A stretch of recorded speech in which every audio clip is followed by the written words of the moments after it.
போற்றி, நாட்டவர்க்கும் இறைவா போற்றி, ஏகம்பத்துரைந்தாய் போற்றி, பாகம் தென்னுருவானாய் போற்றி, பராய்த்துறை மேவிய பரனே போற்றி, சிராப்பள்ளி மேவிய சிவனே போற்றி, காவாய் கனகத்திரளே போற்றி, கையிலை மலையானே போற்றி போற்றி. திருச்சிற்றம்பலம் தில்லையம்பலம்.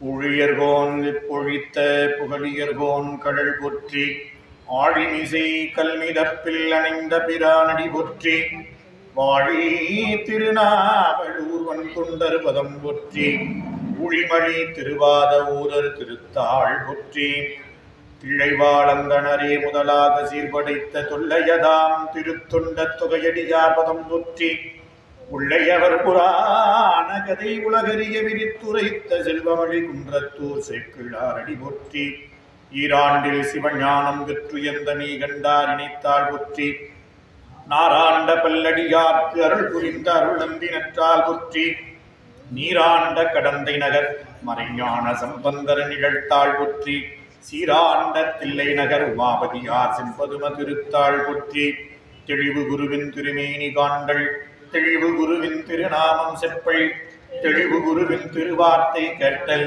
தெளிவு குரு ஒரு சிந்தித்தல் தானே, கல்லாளின் புடையமர்ந்து நான்மறை ஆரங்க முதல் கற்ற கேள்வி, வல்லார்கள் நாள்வர்க்கும் வாக்கிறந்த பூரணமாய், மறைக்கு அப்பாலாய் எல்லாமாய் அல்லதுமாய், இருந்ததனை இருந்தபடி இருந்து காட்டி, சொல்லாமல் சொன்னவரை நினையாமல் நினைந்து பவத்தொடக்கை வெல்வாம், கைலாய பரம்பரையில் சிவஞான போத நெறி காட்டும், விண்ணை பயில்வாய்மை மெய் கண்டான் சந்ததிக்கு ஓர் மெய்ஞான பானுவாகி, உயிலாரும் பொழில் திரு ஆவடுதுறை வாழ் குரு நமச்சிவாய தேவன், சயிலாதி மரபுடையோன் திருமரபு ஈடூழி தழைக மாதோம். ஆடக மதுரை அரசே போற்றி, கூடல் இலங்கு குருமணி போற்றி, அருட்குருநாதர் மலரடிகள் போற்றி போற்றி, ஞானாசிரிய பெருந்தகை திருவடிகள் போற்றி போற்றி. திருச்சிற்றம்பலம்.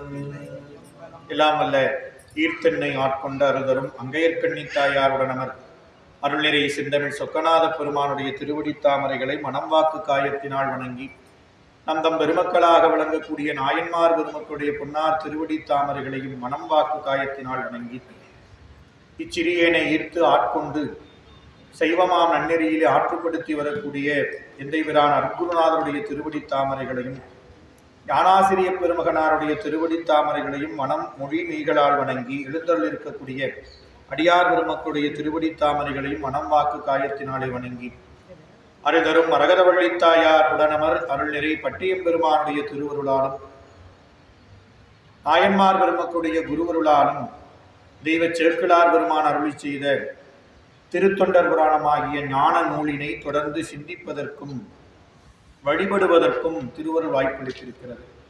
அவ்வகையிலே நம்முடைய சேக்கிழார் பெருமானுடைய திருவாக்கிலே திருத்தொண்டர் புராணத்தின் முதல் சருக்கத்தில் நிறைவாக அமையப்பெற்றிருக்கக்கூடிய அமர்நீதி நாயனாருடைய திரு வரலாற்றை சிந்தித்துக் கொண்டிருக்கின்றோம்.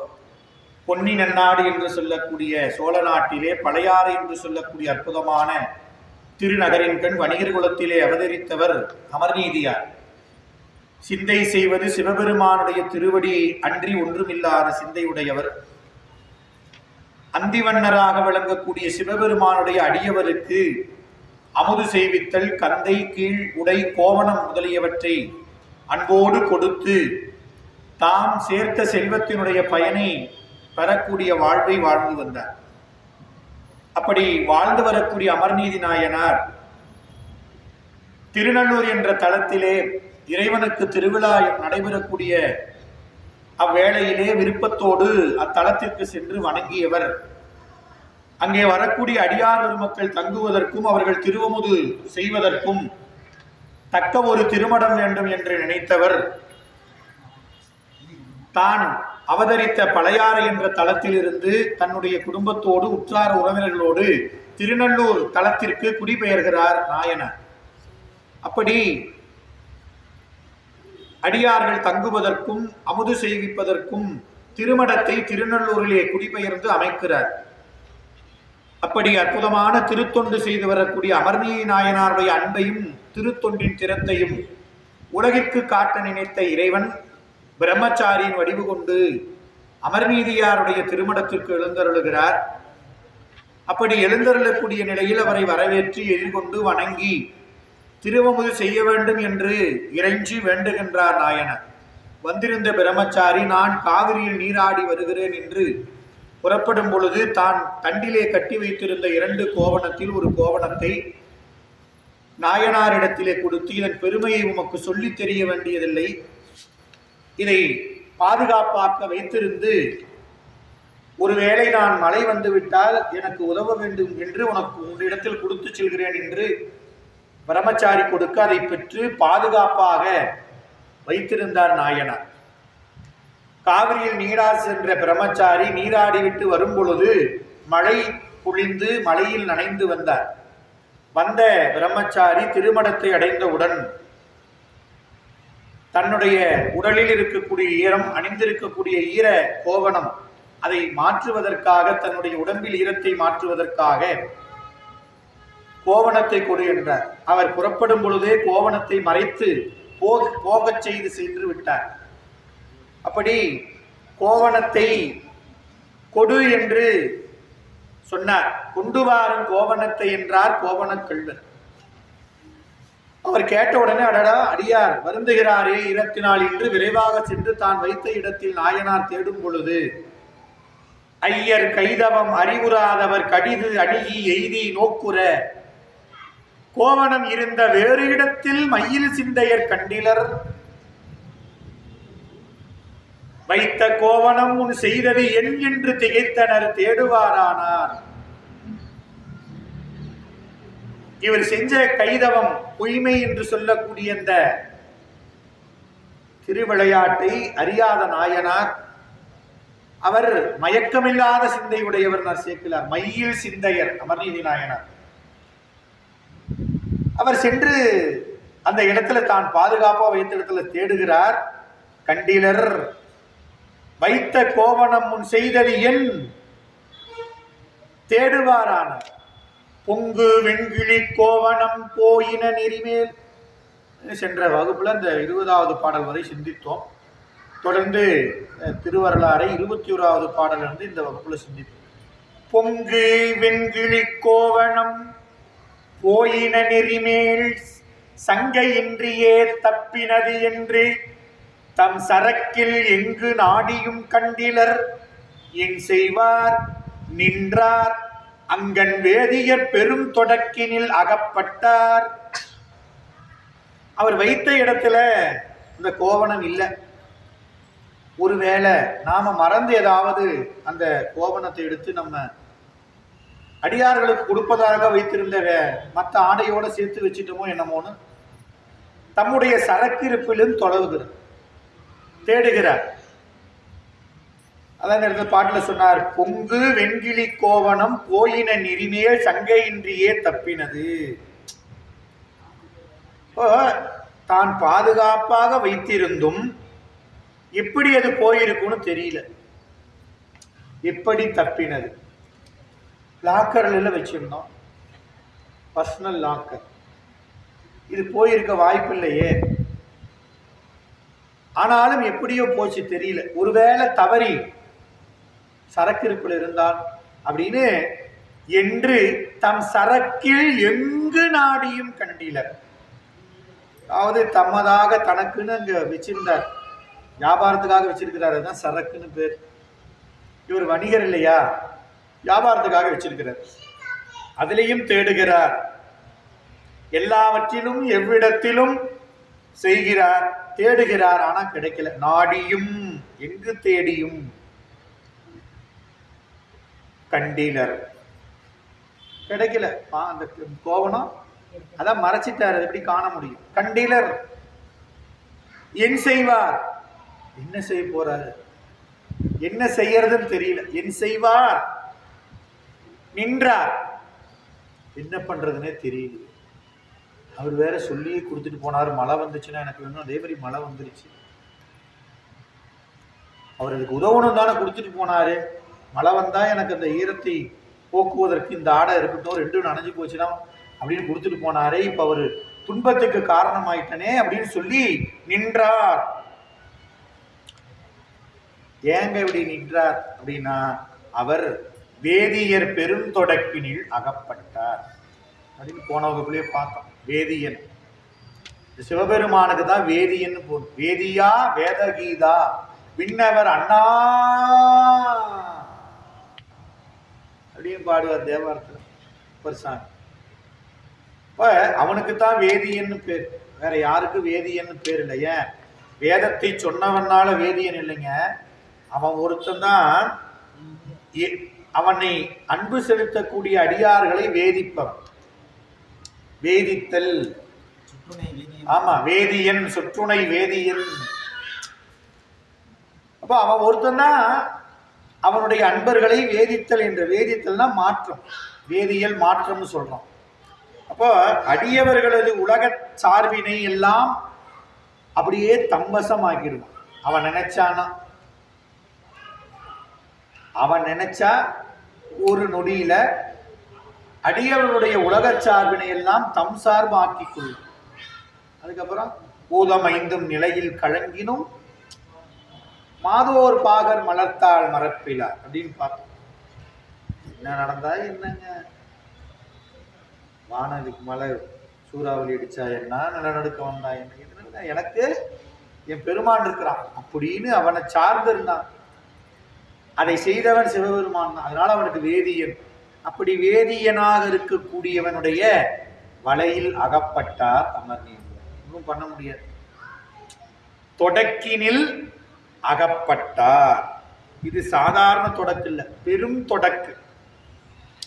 அது என்னங்க பெரும் தொடக்குன்னா, நல்லா மணிவாசகர் சொன்னார் பாருங்க, இம்மையே உன்னை சிக்கன பிடித்தேன் சாமி, உடும்பு புடியா பிடிச்சிட்டேன், இன்னமே நீயே எங்க எழுந்தருளுவது, எங்க நீ போக முடியும், நான் பிடிச்சிட்டேன். எப்படி?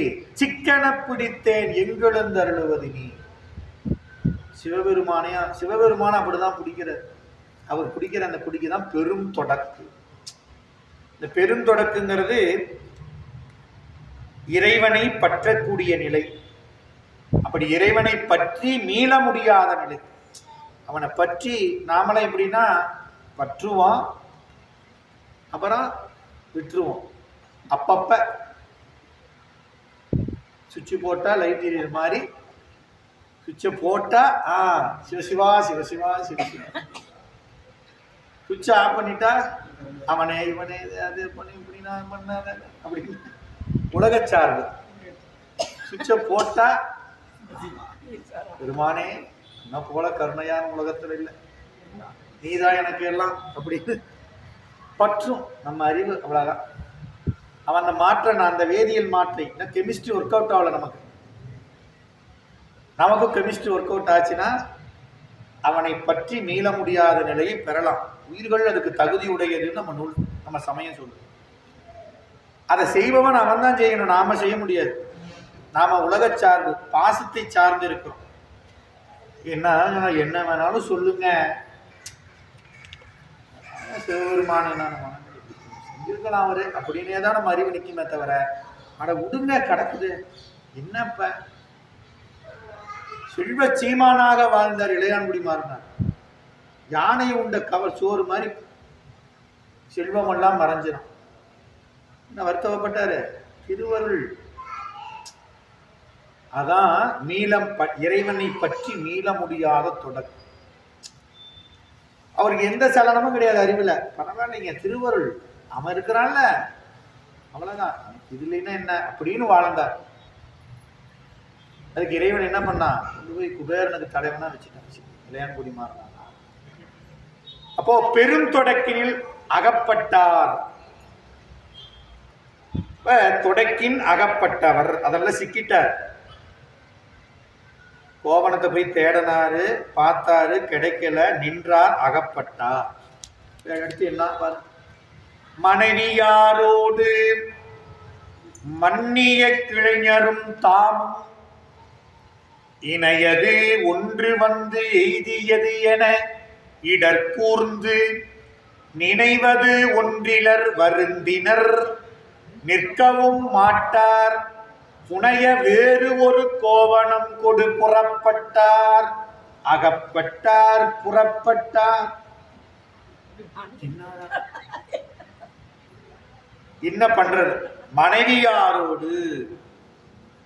இப்ப மனைவியார் இடர்கூர்ந்த நிலையினை இங்க சொல்றார். இப்போ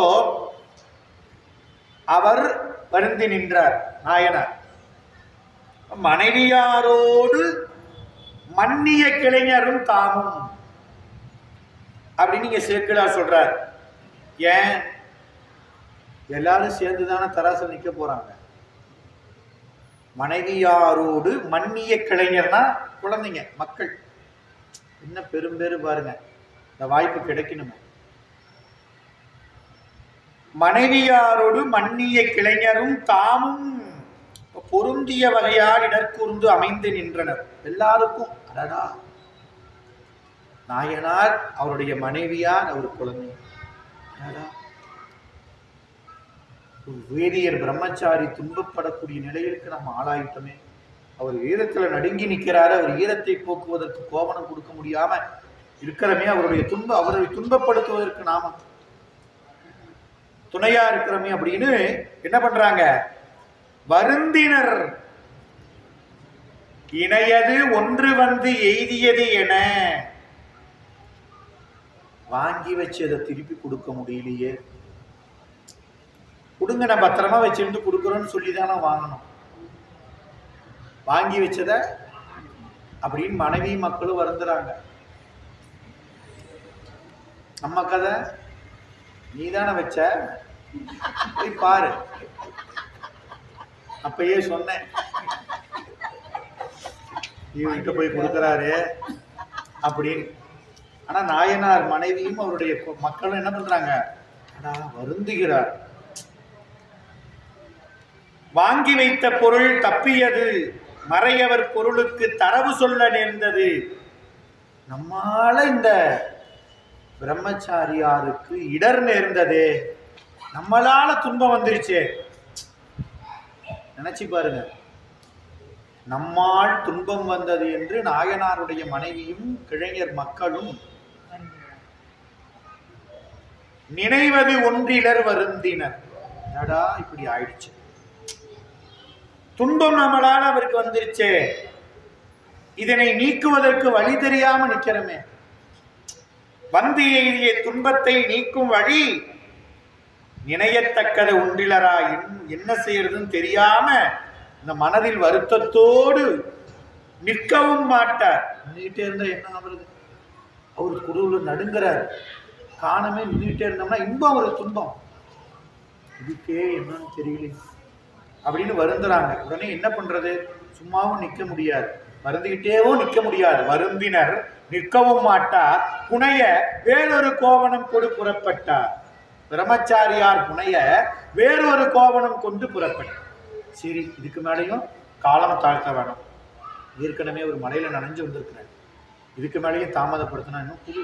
உடனடியாக வேறு ஒரு கோவணத்தை கொண்டு, மறையவர் புனைய ஈரக்கோவணத்தை மாற்றி இந்த வேறு கோவணம் புனைந்து கொள்வதற்கு அவர் புனையன்னு இவங்க நினைக்கிறார். யாரு? நாயனாருடைய மனைவியாரும் மக்களும் சேர்ந்து கொண்டு போலான்னு நினைக்கிறாங்க. அவரு வாங்கிக்கு வருங்கிறீங்க, தெரியல, வாங்கிக்கு வர இவங்க நினைக்கிறாங்க. அவர் துன்பத்தை அவர் துன்பப்படுவதற்கு நாம ஆளாயிட்டோம், அப்படியாவது அவங்க துன்பத்தை போக்கணும். இந்த கோவணம் இல்லைன்னு தொலைவிக்கிட்டே இருந்தா அதான் கிடைக்கலையே, அடுத்து என்ன பண்ணணும்? வேற ஒரு கோவணத்தை எடுத்துட்டு போய் கொடுக்கலாம், இதுவே தாமதம் அப்படின்னு வேறு ஒரு கோவணம் கொண்டு புறப்பட்டார். அப்படின்னா மனையில் உள்ளிருந்து வெளியே வந்தார்கள். புறப்பட்டார், அதுக்கு புறத்தில் பட்டார் அப்படின்னு ஒரு பொருள். புறப்பட்டார் அப்படின்னு சொன்னாரு. உள்ள இருந்து வரார். என்னங்க புறப்பட்டார்? இவரு அவரே எல்லாம் உள்ளதானே இருக்கிறாங்க. ஒரு சேக்கிழார் ஏன் புறப்பட்டாருன்னு போனோம்? வீட்டுல தான் வந்தாரு. புறத்தில் பட்டார். அப்போ தாம் தமது என்று எண்ணிய வீடு, வீடு வாசல், மனைவி மக்கள், எல்லா உலக சார்பையும் புறம் என்று தள்ளிட்டார், புறத்தில் பட்டார். அப்போ அவற்றையும் தம்மையும் சிவசார்புபடுத்தும் நிலையில் செல்றார். அதான் புறத்தில் பட்டார். இதுவரையிலும் இந்த புறப்பட்டாருக்கு அர்த்தம் தான். நாயனார் இன்னும் கொஞ்ச நேரத்துல எல்லா பற்றையும் விட்டு என்ன பண்றாரு? புறப்பட போறார் புறத்தில். அதனால புறப்பட்டாராகிய நாயனார் மறுபடியும் வீட்டுக்கு போக போறதில்லை, புறப்பட்டார். நாம என்ன சொல்றோம்? சரிங்க நான் போறேன், ஏங்க போயிட்டு வரேன்னு சொல்லுங்க. யாரா சொல்லுவாங்களா? ஆனா சேக்கில் என்ன சொன்னாரு? புறப்பட்டார், அவ்வளவுதான். இனிமே திரும்பி இந்த வீட்டுக்கெல்லாம் வரமாட்டார். அவருக்கு வேற வீடு இருக்குது, அதுதான் வீடு. இது எவ்வளவு பாருங்க, அந்த பாட்டுல அருமையா சொல்லு. கோவணம் கொண்டு புறப்பட்டார். ஏன்? அகப்பட்டதனால புறப்பட்டார். நாம் இன்னும் அகப்படாதனால இங்க இருக்கோம். அவன் பிடியில அகப்பட்டா ரைட்டு கிளம்பு, இங்க வேலை கிடையாது. உலகச்சார்பு நீங்கன்னா சிவச்சார்பு, கைலாயம் தான் சிவலோகம். அப்ப புறப்பட்டார். அத்தர் முன்பு சென்று அடிகள் அடிகள் நீர் தந்த கோவணத்தை வைத்திடத்து நான் கண்டிலன், மற்றும் ஓரிடத்தில் உயிர்த்தொழித்தனர் இல்லை,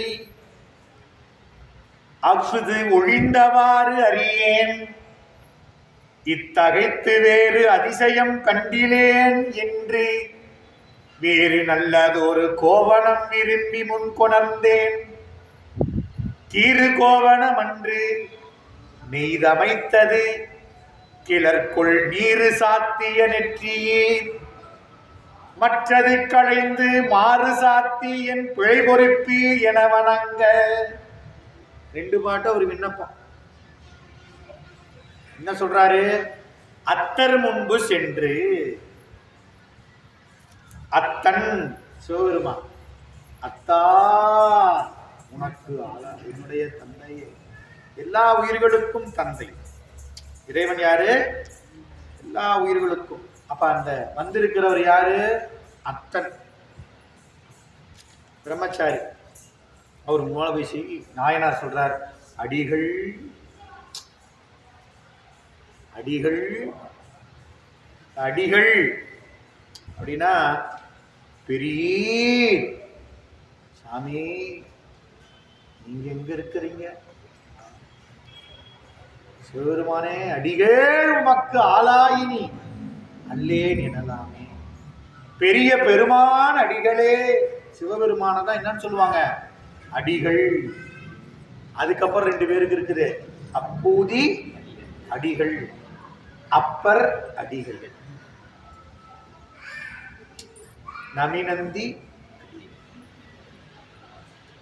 இப்படி எல்லாருக்கும் பொருந்தும். பெரியவர்கள் அவங்களாம். யார் அவங்களா? பெருமையுடையவர்களுக்கு பெரியவர்கள் பேர். பெருமைனா என்ன அப்படின்னு ஏற்கனவே சொல்லியிருக்கிறோம். எல்லா உயிர்கள் மாட்டும், எல்லா உயிர்களும் செய்யக்கூடிய எத்தனை பிழைகளாக இருந்தாலும் அத்தனையும் பொறுத்து வெறுக்காமல் கருணையை செய்து கொண்டே இருப்பவன் தான் பெரியவன், பெருமையுடையவன். பெருந்தகையை அப்படின்னு அடிகள் அப்படின்னு முதலே சொல்லிட்டார் சாமி. பொறுப்பரன்றோ பெரியோர் சிறு நாய்கள் தம் பொய்யினையை. மணிவாசல் சொல்றார், சாமி நீ பிழை பொறுத்துக்குவன்னு தெரியும், அதான நூல் சொல்லுது, புராணம் சொல்லுது, வேதம் சொல்லுது. பிழையுடன பொறுத்திடுவீர் என்றடியேன் செய்த கால். சாமி நீ பொறுத்துக்குவேன்னு சொல்லிதானே நான் சத்தியத்தை தப்பி திருவாரூருக்கு புறப்பட்டேன். நீ இப்படி கண் பார்வையை பறிச்சிட்டியே. வழுக்கு வீழினும் உன் திருப்பெயர் அல்லால் மற்ற நான் அறியேன். சாமி நான் வழுக்கி விழுந்தாலும் ஆரூரான்னு தானே சொன்னேன், சொல்லுவேன். உன்னை தவிர வேற எதை நினைப்பனா அப்படின்னு. அப்போ இறைவன் பிழை பொறுப்பு. அவன் பிழையெல்லாம் பொறுக்கலன்னு வைங்க, அவனதான் என்னைக்கு போட்டு வாட்டி இருப்பார். பெருந்தகையா இருக்குவோம், செய்யடா நீ செய்ய பார்த்துக்கலாம், சரி நடத்து நடத்து நடத்துன, எவ்வளோ தூரம் ஓடுறையோ ஓடு, நீயே சலிச்சு சாமி அப்படின்னு வந்து நிற்பையில் அன்னைக்கு பார்த்துக்கிறேன்ட்டு ஓடு ஓடு அவரு எனர்ஜி கொடுத்துட்டே இருக்கிறார். குளுக்கோஸ் கிளம்பு கிளம்பு இந்த சாப்பிடு அப்படின்னு எனர்ஜி கொடுத்துட்டே இருக்கிறாரு. நாம் ஓடுற ஓட்டத்துக்கெல்லாம். அப்போ நாமளா உணர்ந்து அனுபவித்து பக்குவம் அடைகிறவர்னு சிவபெருமான் என்ன பண்ணுவார்? சிவனேன்னு இருப்பார், பார்த்துட்டு இருப்பார். சாமி என்னால் முடியல, தெரியுதா? அதுதான் இப்போ நீ சொல்கிறவரில் அதுதான் விட்டேன். நான் சொன்னால் கேட்பியா? இல்லை சாமி நான் பார்த்துக்குவேன், என்னால் முடியும். இப்போ முடியாதுங்கிறத உணர வச்சு ஐயோ சாமி என்னால் முடியாது அப்படின்னு அனுபவித்து வந்து நிற்கிறப்ப தான் அண்டியா அப்படின்பார். அது வரலும் நீ என்ன பிழை பொறுத்து கொண்டே இருப்பான், ஆனால் கருணையை செஞ்சுக்கிட்டே இருப்பானா. அதனால் நான் என்ன சொன்னார்? அடிகள் சாமி நீங்கள் பிழையை பொறுத்துக்கூடிய பெரியவர். அடிகள்னா பெரியவர். பெரியவர்னா யாரு? பிழை பொறுத்து கொள்ளும். அதனால அந்த வார்த்தையை சொன்னார். அடிகள் நீர் தந்த கோவணத்தை வைத்திடத்து நான் கண்டிலேன். சாமி பிழை பொறுத்துக்குவீங்கன்னு நான் சொல்றேன். என்ன சொல்லு? அதுக்கு அப்படியே வரிசையா சொல்றார். நீங்க பிழையை பொறுத்துக்குவீங்கன்னு பெரிய பெருமையுடையவரே அடிகளே நான் சொல்றேன்.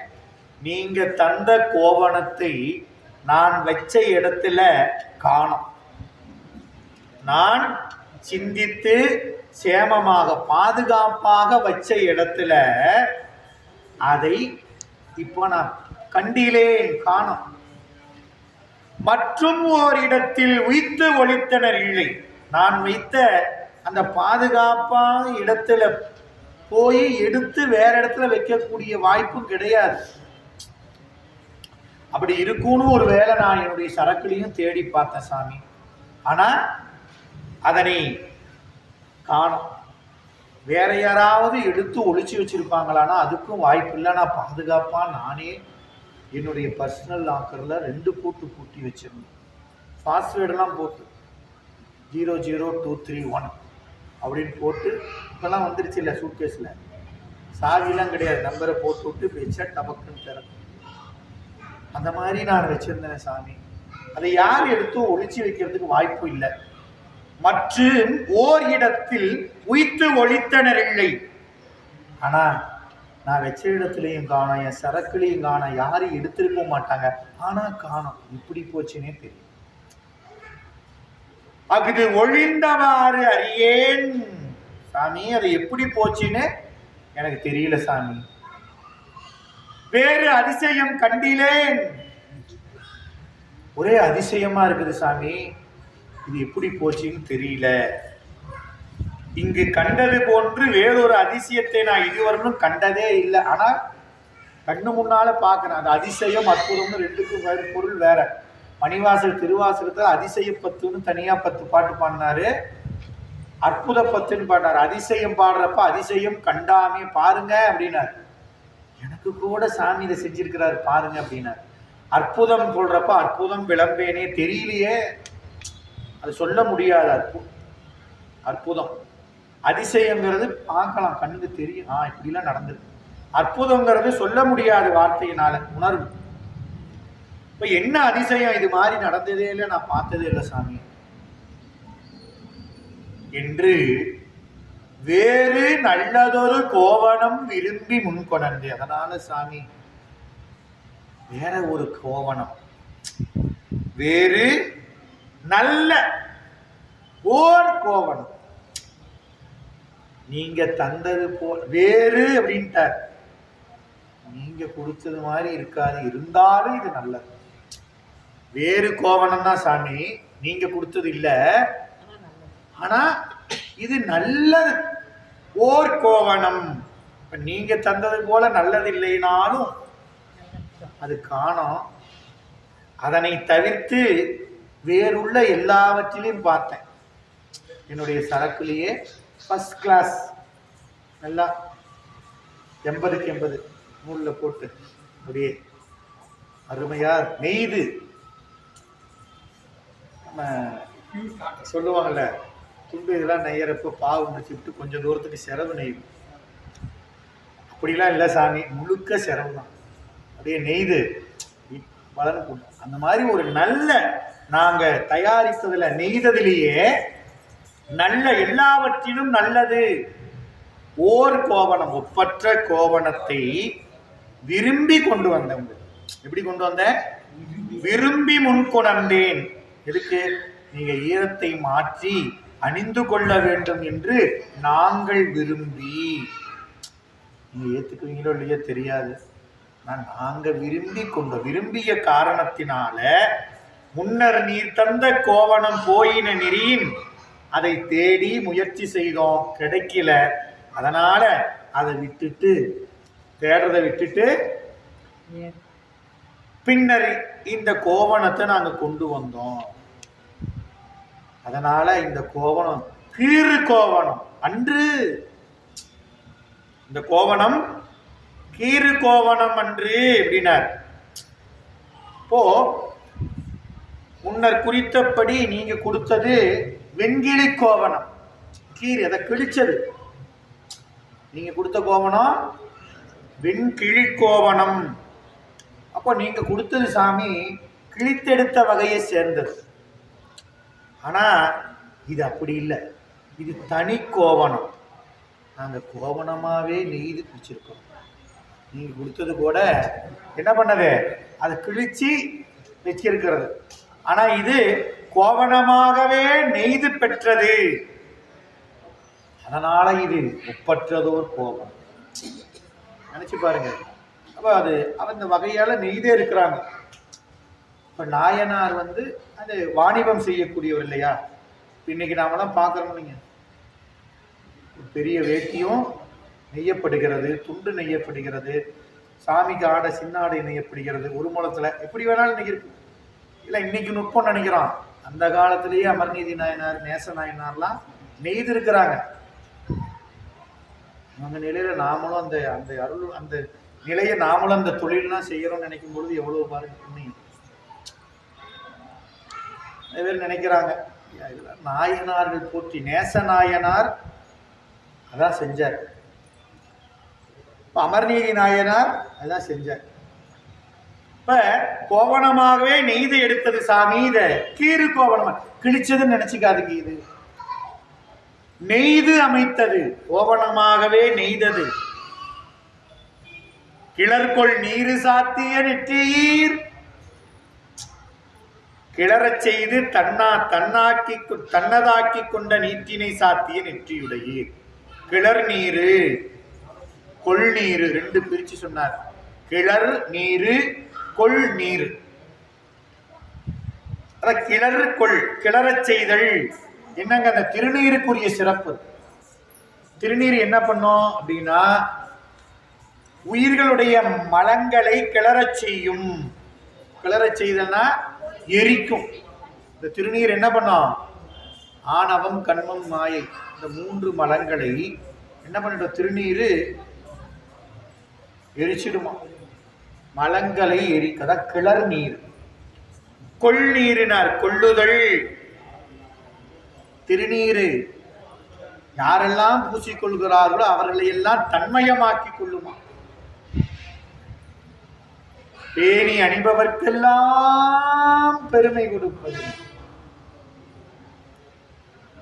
அந்த பெருமைங்கிறது எவ்வளவு பெருசு பாருங்க. அதை திருநீர் தருது. அப்ப கிளறு என்று சொல்லக்கூடிய உயிர்களுடைய மலங்களை எரிக்கக்கூடிய திருநீற்றை, தன்னை அடைந்தவர்களை எல்லாம் தம்மயமாக்கி கொள்ளக்கூடிய இந்த திருநீற்றையும் அணிந்து கொண்டிருக்கக்கூடிய பெரியோரே, கிளர்கொள் நீரு சாத்திய நெற்றியீர். திருநீருக்கு சொன்னார் அறுத்தமதாவது நீரு, அவளம் அறுப்பது நீருனார் ஞானசம்பந்த பெருமான். திருநீருக்கு அவ்வளவு சிறப்பு உண்டு. திருநீரு பூச பூசதான் நம்ம ஆணவ மலம், கண்ம மலம் இதெல்லாம் கெட்டு நீக்கும். இல்லைன்னா நினைச்சு பாருங்க திருநீர் பூசாதவங்க நிலைமையெல்லாம்.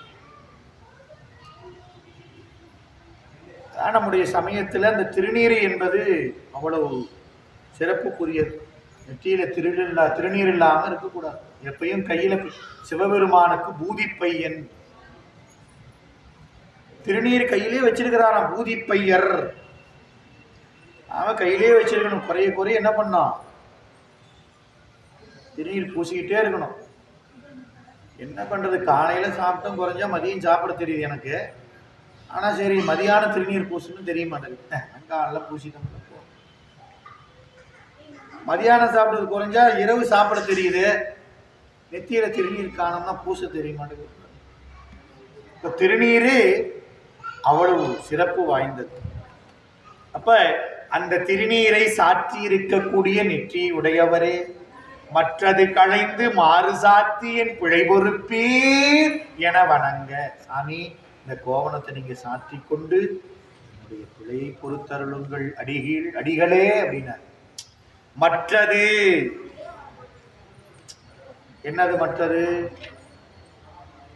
நீங்க இப்ப அணிஞ்சிருக்கக்கூடிய ஈரக்கோவணத்தை மாற்றி இந்த கோவணத்தை சாற்றி கொண்டு, இந்த ஈரக்கோவணத்துக்கு மாற்றாக நாங்க விரும்பி நீங்க மாற்றிக்கொள்ள வேண்டும் என்று நாங்கள் விரும்பி தந்த கோவணத்தை நீங்க வாங்கி அணிந்து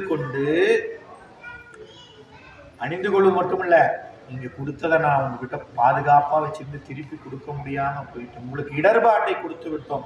அதுக்காக என் பிழை பொறுப்பீர். சாமி, என் பிழை பொறுத்துக்கோங்க. பிழை பொறுத்துக்கோங்கன்னு முதல்ல வேண்டல, மாற்று கோவணத்தை கொடுத்துட்டு வென்ற. நினைச்சு பாருங்க, வெறுமனே கையை பேசிட்டு வந்து என் பிழையை பொறுத்துக்கோங்கன்னு சொல்லல, மாற்று கோவணத்தை கொடுத்து விட்டு. இப்ப நாம யோசனை பண்ணி பார்த்தா யாரு பிழை செஞ்சா?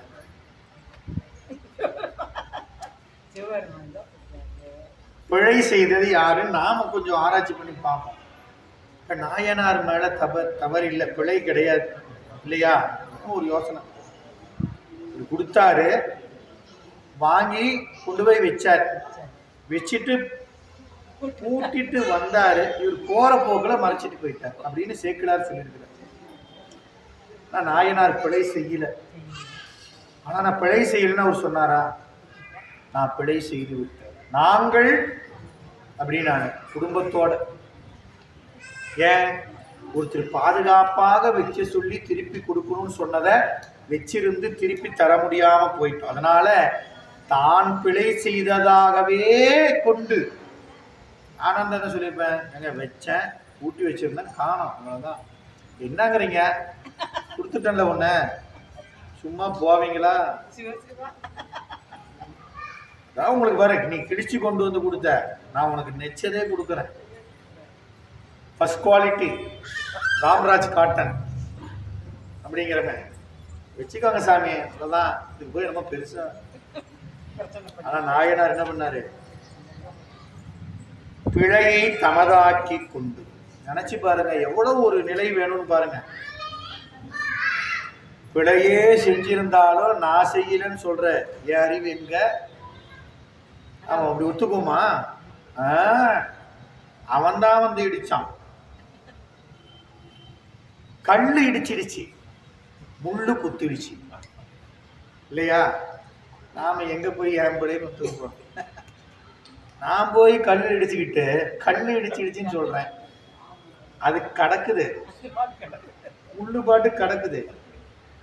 பார்த்து போக வேண்டிய ஆள் நானும் பார்த்து போகாம காலை வச்சுட்டு என்னாச்சு, கல் இடிச்சிருச்சுங்க இப்படிதான் சொல்றோம். இங்க நினைச்சு பாருங்க, பிழையே செய்யாத நாயனார் பிழையை தமதாக்கி கொண்டார். இதுதான் இந்த நம்ம சைவ சித்தாந்தத்தில் சொல்றது. புத்தி பூர்வம் அபுத்தி பூர்வம்னு ரெண்டுக்குமே பலன் உண்டு. பாவமா இருந்தாலும் புண்ணியமா இருந்தாலும் ரெண்டு விதமா இருக்கு. புண்ணியம் புத்தி பூர்வமா செய்யறதும் உண்டு, அபுத்தி பூர்வமா தெரியாம அப்படிங்கிறமே. சார் தெரியாம செஞ்சுட்டேன் அப்படின்னா அதுக்கு டிஸ்கவுண்டா உண்டு. தெரியாம செஞ்சாலும் செஞ்சதுக்கும் உண்டு. வினைக்கு பாவம் துன்பம், புண்ணியம் இன்பம் உண்டு. நாம நினைச்சிட்டா அதெல்லாம் தெரியாம செஞ்சா ஒன்றும் கிடையாதாட்டுக்குது, தெரியாம செஞ்சுட்டேன் சாமின்னு விட்டுருவாரு. அவரு ஒன்றும் கிடையாதுங்க. கணக்கு அங்கே ரெஜிஸ்டர்ல ஏறிடும். எழுதுற ஆள் என்ன பண்ணுவாரு, 1.5 வயசுல எறும்ப நசுக்கி கொண்டான் அப்படின்னு கணக்குல என்ன ஆயிடும், ஏறிடும். அதுக்கு பேரு அபுத்தி பூர்வம். நமக்கு தெரியாம நம்ம புத்தியில் புத்தி பூர்வமான தெரிஞ்சு என்ன பார்த்தா உடைக்கிற கல்ல எடு அப்படின்னு தெரிஞ்சே அடிக்கிறது. ரெண்டுக்கும் பாவ புண்ணிய பயன்கள் உண்டு, மறந்துடக்கூடாது. நமக்கு அதான் நாம் என்ன நினைச்சுக்கிறோம், இதெல்லாம் செஞ்சா இல்லை நாம அப்படி. வினை செஞ்சா வினை பயன் உண்டு. ஒரு நெருப்பு இருக்குது இல்லையா, அதோட இயல்பு சுடும் இல்லையா. ஐயோ பாவம், பச்சை குழந்தையா இருக்குது. அந்த குழந்தை நம்மளை சொல்றப்ப சுடாம இருக்கலாம்னு சுடாம இருக்குமா? அவ்வளவுதான். நீங்க நெருப்புன்னு தொட்டுட்டா என்ன பண்ணோம், ஐயோ இந்த நெருப்புக்கு பாருங்க குழந்தைய சுட்டுச்சுன்னா சொல்ல முடியும். ஐயோ குழந்தைய பார்க்க வேண்டிய ஒழுங்கா பார்த்துக்கல, குழந்தைக்கு தெரியாது, ஆனா போய் தொற்றுச்சு. ஆனா அதனுடைய பயன், நெருப்புடைய இயல்பு உண்டு. வினைக்கு இயல்பு அதுதான். வினை செஞ்சிட்டா பாவ புண்ணியமா மேல போய் கணக்குல இருக்கும், இன்ப துன்பமா அனுபவிச்சுதான் ஆகணும். நம்ம தெரியாம செஞ்சது தெரிஞ்சு செஞ்சது எல்லாமே கணக்குல கண்டிப்பா வந்துடும். இங்க கருப்பு வெள்ளையெல்லாம் கிடையாது, எல்லாமே வெள்ளை தான். எழுதும் கீழ்கணக்கு இந்நம்பர் ஈசனே அப்பப்போ அப்டேட் பண்ணிட்டே இருப்பார். ஒரு வாரம் அடுத்த வாரம் பார்த்துக்கலாம், இந்த மாச கணக்கு அடுத்த மாசம் எழுதிக்கலாம். கவர்மெண்ட் சொல்ற மாதிரி போன வருஷ கணக்கு இந்த வருஷம் தாக்கல் பண்றதுலாம் கிடையாது. அப்பப்பயே எழுதி உடனுக்குடன் ஜிஎஸ்டி கட்டுற மாதிரி அப்பப்பயே எழுதி வச்சிருவார். எழுதும் கீழ்கணக்கு ஆகாய பேரேடுன்னு பேரு. பட்டோலைன்னு சொல்லி சித்தாந்த சாத்திர நூல்ல அதுக்கு பேர். 110 நூல்ல அதுக்கு பேரு பட்டோலை தீட்டுகிறான்னு சொல்றாரு.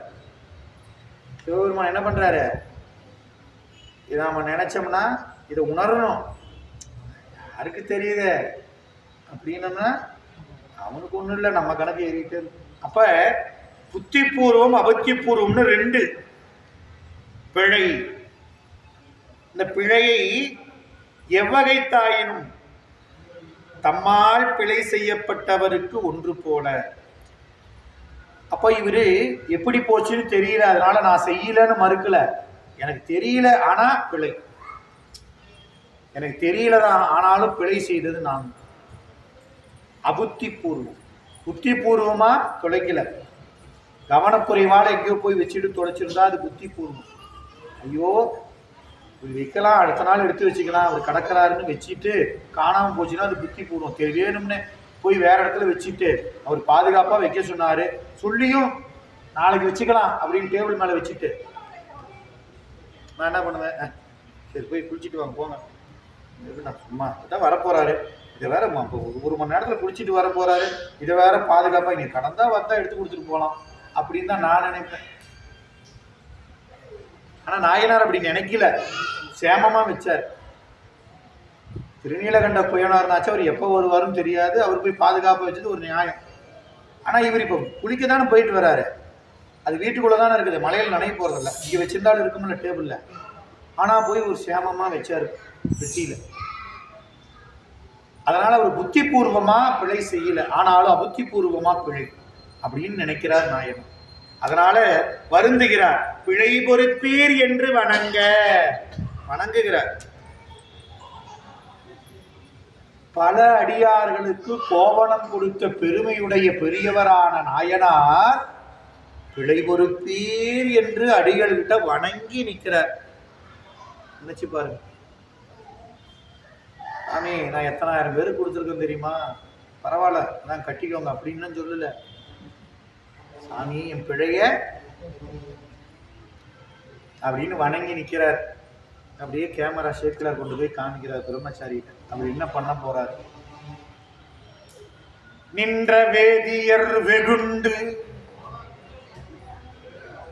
அமர் நீதியார் நிலைமை நன்று சாலவும் நாளிடை கழிந்ததுமன்றால் இன்று நான் வைத்த கோவணம் கொண்டதற்கு எதிர்வேறு ஒன்று கொள்கை என உரைப்பது நீர் என உரையா. நல்ல கோவணம் கொடுப்பன் என்று உலகின் மேல் நாளும் சொல்லுவித்து என் கோவணம் கொள்வது துணிந்தோ ஒல்லை இங்கு உரு வாணிபம் அழகிதே உமக்கென்று எல்லை இல்லவன் எரித்துள்ளினார் என வெகுண்டான். அப்படியே சேக்கிலார் காமிக்கிறார் பிரம்மச்சாரி கிட்ட கேமரா அப்படி கொண்டு காமிச்சா அப்படியே எள்ளு போட்டா வெடிக்குது. சேக்கிலார் அப்படியே சொல்றாரு பாருங்க, எரி துள்ளினாள் என வெகுண்டான். அப்படியே நெருப்பு கொப்பளிக்குது கோபம். நின்ற வேதியர் வெகுண்டார். ஏன் வெகுண்டார்? அவ்வளவு பாங்காதான்னு சொன்னார் நாயனார். வந்து ஏதாவது இந்தா அப்படின்னு எதை கொடுத்தாரு, சாமி நீங்க தந்த கோவணத்தை பாதுகாப்பா வச்சேன் சாமி, நான் வச்ச இடத்துல தேடனே கிடைக்கல, வேற யாரையும் எடுத்து ஒளிச்சு வைக்கவும் முடியாது, வேறு என்னுடைய சரக்குகள் எல்லாம் தேடிட்டேன், எப்படி மறைஞ்சு போச்சோ தெரியும். அதனால நீங்க ஈரத்தோட இடர்பாட்டில் இருக்கிறீங்கன்னு சொல்லி நாங்க வேறு கோவணம் கொடுத்தாத நீங்க வாங்கி மாற்றி அணிந்து கொள்வீங்கன்னு விரும்பி நல்ல கோவணம், கிழிச்ச கோவணம் இல்ல, நெய்த கோவணம். இப்ப நாயனார் அடியார்களுக்கு நெய்த கோவணத்தை கொடுத்திருக்கிறார். பதிவு கிழிச்செல்லாம் கொடுக்கல. நான் என்ன பண்ணுவேன், சாமி இதப்பா இத்தனை பேர் வீட்டு இந்த சாமிக்கு ஒரு 4 கிழிங்க 4 நாளைக்கு கட்டி திருமேனி சின்னதாக தானே இருக்குது. கடவுள் அமர்நீதி நாயனார். இப்ப நாம நினைச்சு பாருங்க, நம்ம அதாவது ஏன் அவங்க நாயன்மார்களா இருக்கிறாங்க, நாம ஏன் இப்படி இருக்கிறோம் அப்படின்னா அவங்க என்ன செஞ்சாங்க, நாம என்ன செய்யறோம். இதுதான் பெரிய புராண வாழ்க்கை. என்னது பெரிய புராணம் படிக்கிறோம், சாமி சின்னதா இருந்தா அந்த மாதிரி நெய்யணும் இல்லையா, தெரியாது அப்படிங்கிற நிலைக்கு தான் நம்ம வரணுமே தவிர, சாமி சின்னதா இருந்தா ஆடைய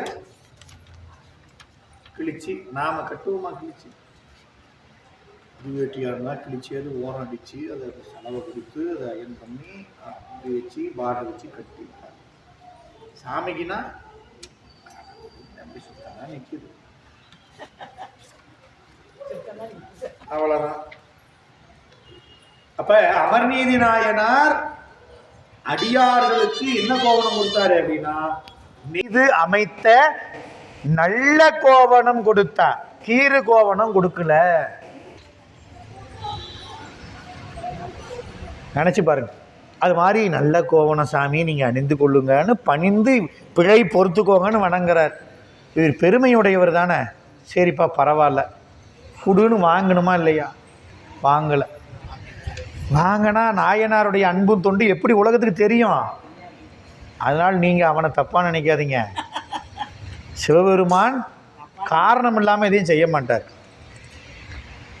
இப்போ வெகுழ்கிறார், கோபப்படுறார். எப்படி வெகுண்டார், நின்ற வேதியர் வெகுண்டு அமர்நீதியார். நல்லா இருக்குது, நிலைமை நன்று. நல்லா இருக்குதியா உன் கதை. என்ன பாருங்க வார்த்தை போறார், நிலைமை நன்று அப்படின்னு சொல்றமே நம்ம தமிழ்ல. நல்லா இருக்குதுன்னு சொல்றதுக்கும் நல்லா இருக்குது அப்படிங்கிறதுக்கு ஒரு பொருள் வேறுபாடு உண்டா இல்லையா. நல்லா இருங்க நல்லா இருங்க அப்படிங்கிறதுக்கு எவ்வளோ வேறுபாடு. வார்த்தை ஒன்று தான். தமிழ் என்பது நம்ம உணர்வோடு கலந்தது. வார்த்தையை சொல் மட்டும் கிடையாது, நம்ம உணர்வு.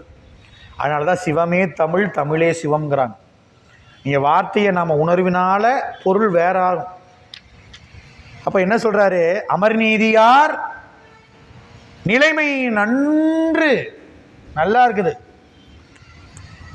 சாலவும் நாளிடை கழிந்தது அன்றாள். அமர்நீதியாரே அண்மை விழி நிற்கிறார். நீர் கூறியபடிக்கு உன்னுடைய நிலைமை நன்றாக இருக்கிறது. ஆச்சரியம்.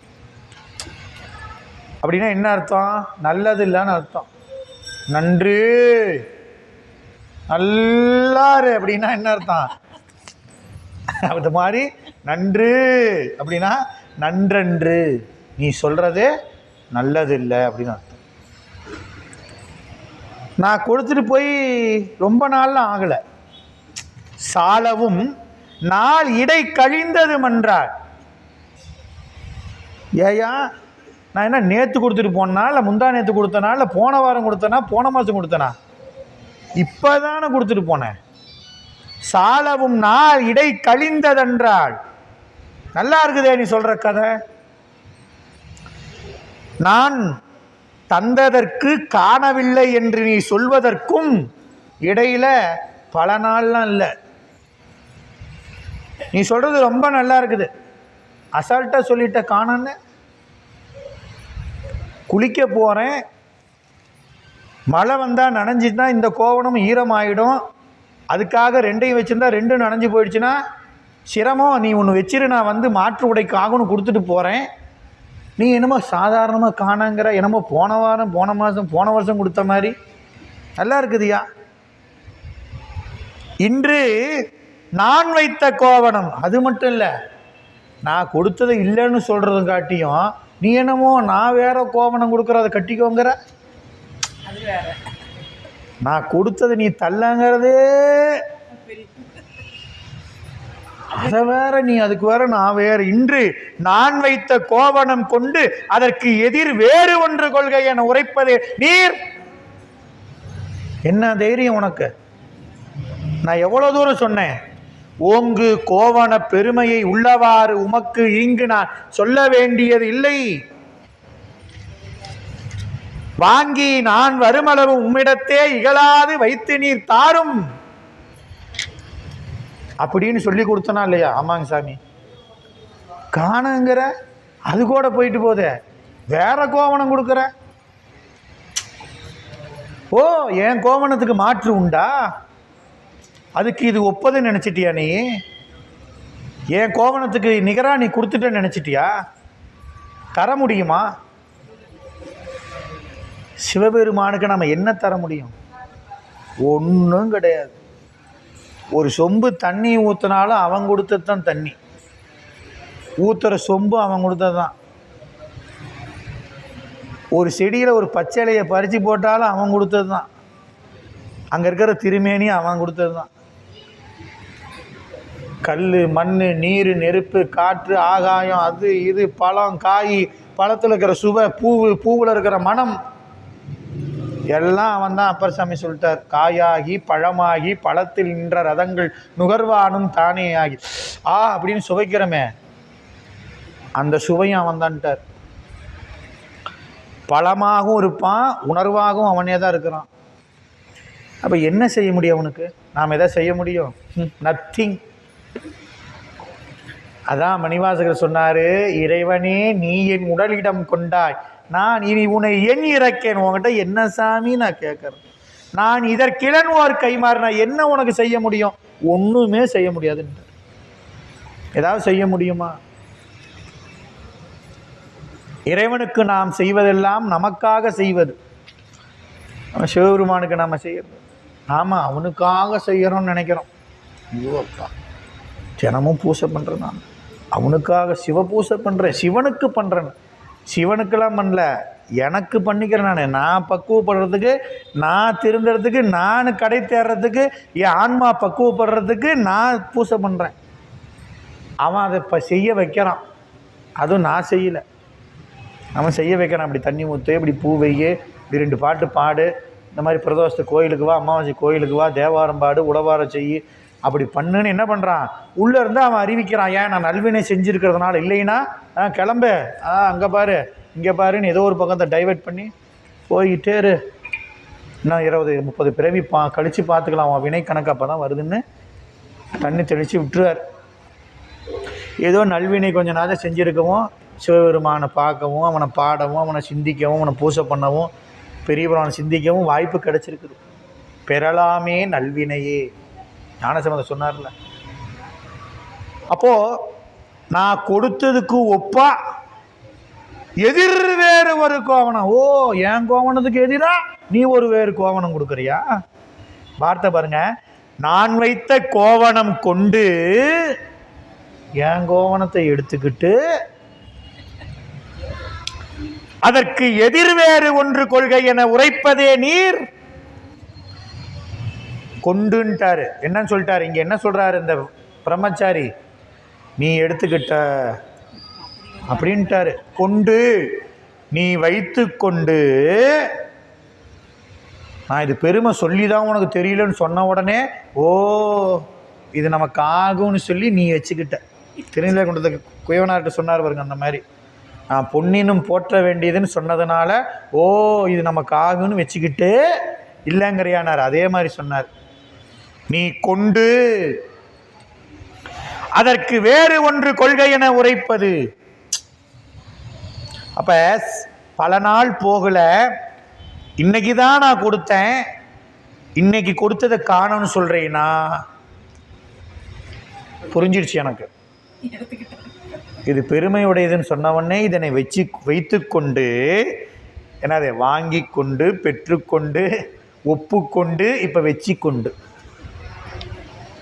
நான் கொடுக்குறப்ப வாங்கி கொண்டாய், பத்திரமா வச்சுக்கணும்னு சொன்னேன், ஒப்புக்கொண்டாய், இப்போ வைத்து கொண்டாய், திருப்பி தாயானா வச்சுக்கிட்டு என்ன பண்ணுற? அதற்கு எதிர், அதற்கு எதிர்னா பிரதியாக ஒப்பாக வேறு ஒன்று. அது நீ என்ன சொல்ற? வேறு ஓர் நல்லது அப்படிங்கிற. கீறு கோவணம் என்று நெய்தமைத்தது.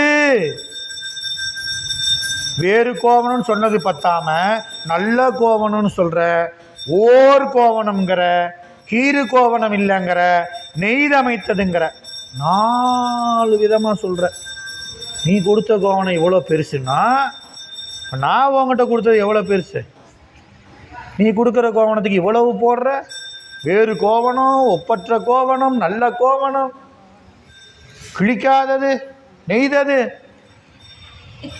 அப்படின்னு நான் கொடுத்த கோவணத்துக்கு ஒப்பதா நீ சொல்ற. ஆக நான் யார் தெரியுமா? இந்த கோவணத்தை மட்டும் இல்லை, கூண்டோட ஒன்னையும் கொண்டு போக வந்திருக்கிறாள். என்கிட்ட நீ கோவணத்தை கொடுத்து நான் வாங்கிட்டு போவேன்னு நினைச்சியா? என உரையா, அதை மட்டும் சொல்லல, அடுத்ததும் சொல்றாரு, நல்ல கோவணம் கொடுப்பன் என்று நாளும் சொல்லு வித்தது என் கோவணம் கொள்வது துணிந்தோ. இப்ப நீ கொடுக்கிறது நல்ல கோவணம்னு சொல்றதையே நல்ல கோவணம் கொடுப்பன் என்று உலகில் மேல் நாளும் சொல்லு வித்தது. என்ன நினைச்சுக்கிட்ட? உங்ககிட்ட நான் வாங்குற கஸ்டமர் நினைச்சியா? உன் கடையில் வந்து நான் வாங்குற கஸ்டமர், இத்தனை கஸ்டமர்கிட்ட சொல்லி சொல்லி இது நல்லது நல்லதுன்னு விற்கிறைய, அந்த மாதிரி நீ நல்லது சொன்னால் நான் வாங்கிக்குவேன்னு நினச்சியா? உலகின் மேல் நாளும் சொல்லுவித்தது என் கோவணம் கொள்வது துணிந்தோ. என் கோவணத்தை நீ வச்சுக்கிறதுக்காக நீ வியாபாரம் பண்ணுற மாதிரி நல்லது நல்லதுன்னு சொல்லி வியாபாரம் பண்ணுறிய தினம், அந்த மாதிரி என்கிட்ட வியாபாரம் பண்ணுறியா? இப்படி கேட்குறாரு பாருங்க. அந்த நிலையில் நாம் இருந்தால் என்ன ஆகுன்னு நினச்சி பாருங்க. போயா சரிதான், குடியா அதையும் போய் நடுங்கிட்டு கடை. ஏதோ நாம் கொடுத்தா பாரு அப்படின்னா நாம் நினைப்போம், உண்டா இல்லையா? நாயனார் இத்தனையும் கேட்குறார், வணங்கி கேட்டுட்டு இருக்கிறார், மறந்துடாதீங்க. என்னென்ன சொல்கிறாரு? நீ வச்சுக்கிட்டேங்கிறாரு. அப்புறம் என்ன சொல்கிறாரு? நீ இப்படி உலகத்தில் தினந்தோறும் உன் கடையில் நல்லது நல்லதுன்னு சொல்லி விற்கிறைய பாருங்க. நல்ல கோவணம் கொடுப்பன் என்று உலகின் மேல் நாளும் சொல்லுவித்தது இப்ப நாயனார் உலகில் தமது செயலை தாமே விளம்பரப்படுத்தியதாக சொல்றார் பிரம்மச்சாரி. நீ ஏன் உன் பொருளை நல்லது நல்லதுங்கிற? வாங்குறவங்க தான் ஏன் சொல்லணும்? அப்பயே சொல்லிட்டார் சாமி, இதெல்லாம் ஏமாந்துடாதீங்க. நாம் என்ன பண்ணுறோம்? நல்லது அப்படின்னு விளம்பரத்தை பார்த்த உடனே, சார் ஒரு சிந்தால் சோப்பு கொடுங்க, அதான் 99% கிருமியை போக்குன்னு டிவியில் சொன்னாங்க. அப்போ ஒரு பொருளை உற்பத்தி பண்ணக்கூடியவர் தான் பொருளை பற்றி தானே சொல்வது விளம்பரம். இப்போ சாமி என்ன சொல்கிறாரு, நீ விளம்பரப்படுத்திக்கிறங்கிறார். அவர் விளம்பரமாக படுத்திக்கிறாருங்க. சொந்த ஊரை விட்டுட்டு இங்கே வந்து ஒரு மடம் வைத்து வர்ற அடியார்களுக்கு நித்தம் நித்தம் அமுது செய்வித்து நல்ல கிழிக்காத நெய்தமைத்த கோவணம் கீழுடை அன்போடு கொடுத்து உபசரிக்கிறாரு. அவரை போய் விளம்பரம் அப்படின்னு சொல்கிறாரு, எப்படி இருக்கும்? அதான் அந்த இடத்துல சொல்கிறார், விளம்பரப்படுத்தக்கூடிய செயல். மக்களுக்கு விளம்பரப்படுத்தி அவங்கெல்லாம் ஏமாத்துற மாதிரி நீ ஏங்கிட்ட இந்த கோவணத்தை வச்சுக்கோன்னு சொல்கிற. அப்போயே சேக்கிலார் சொல்லிட்டார், உலகத்தில் விளம்பரம் பண்ணுவாங்க, மக்கள்லாம் ஏமாறுவாங்கன்னு. அன்னைக்கே பெரிய புராணம் சொல்லியாச்சு. இந்த விளம்பரம்லாம் இன்றைக்கி வந்ததில்லை, அப்பயே சொல்லிட்டார். எதுவுமே எல்லாம் சிவபெருமான் சொன்னது தான். இன்றைக்கெல்லாம் ஒன்றும் டெக்னிக்கெல்லாம் புதுசெல்லாம் கிடையாது, எல்லாம் சிவபெருமான் சொன்னது. இப்போ அன்றைக்கே சொல்லிட்டார், அட்வர்டைஸ்மெண்ட், விளம்பரம் இல்லாமல் வியாபாரம் கிடையாது. இப்போ விளம்பரப்படுத்துவதனால என்ன ஆகிடும், அந்த பொருள் நல்லதுன்னு என்ன நினச்சிட்றான், நம்பிடுறோம் நாம். அப்படி நானும் நம்பிடுவேன் நினச்சியா, அதை வேற ஆள்கிட்ட வச்சுக்கோ, உன் கஸ்டமர்கிட்ட வச்சுக்கோ. அதெல்லாம் நான் நம்ப முடியாது. ஒல்லை இங்குரு வாணிபம் அழகிதே உமக்கு, உன் வியாபாரத்தை என்கிட்ட காமிக்கிறியா, இது உனக்கு அழகா? எப்படி கேட்கறது பாருங்க. ஒல்லை இங்கு உரு வாணிபம், வாணிபனம் வியாபாரம், பலரும் எடுத்து சொல்லும்படி உலகிலே வாணிபம் செய்யக்கூடிய உன் தொழில் வாணிபம்னர். வாணிபம்னா என்ன தெரியுமா? கொடுப்பதும் கொள்வதும். நம்ம தேவாரத்திலே சொல்லுது உரு வாணிபம். இந்த உடலுக்கு வாணிபம் செய்யறதா நமக்கு தெரியுதே தவிர உயிருக்கு வாணிபம் செய்யறது நமக்கு தெரியல. நூல் படித்தாதான் தெரியும். இப்போ வியாபாரம்னா என்ன? கொடுப்பதும் கொள்வதும்.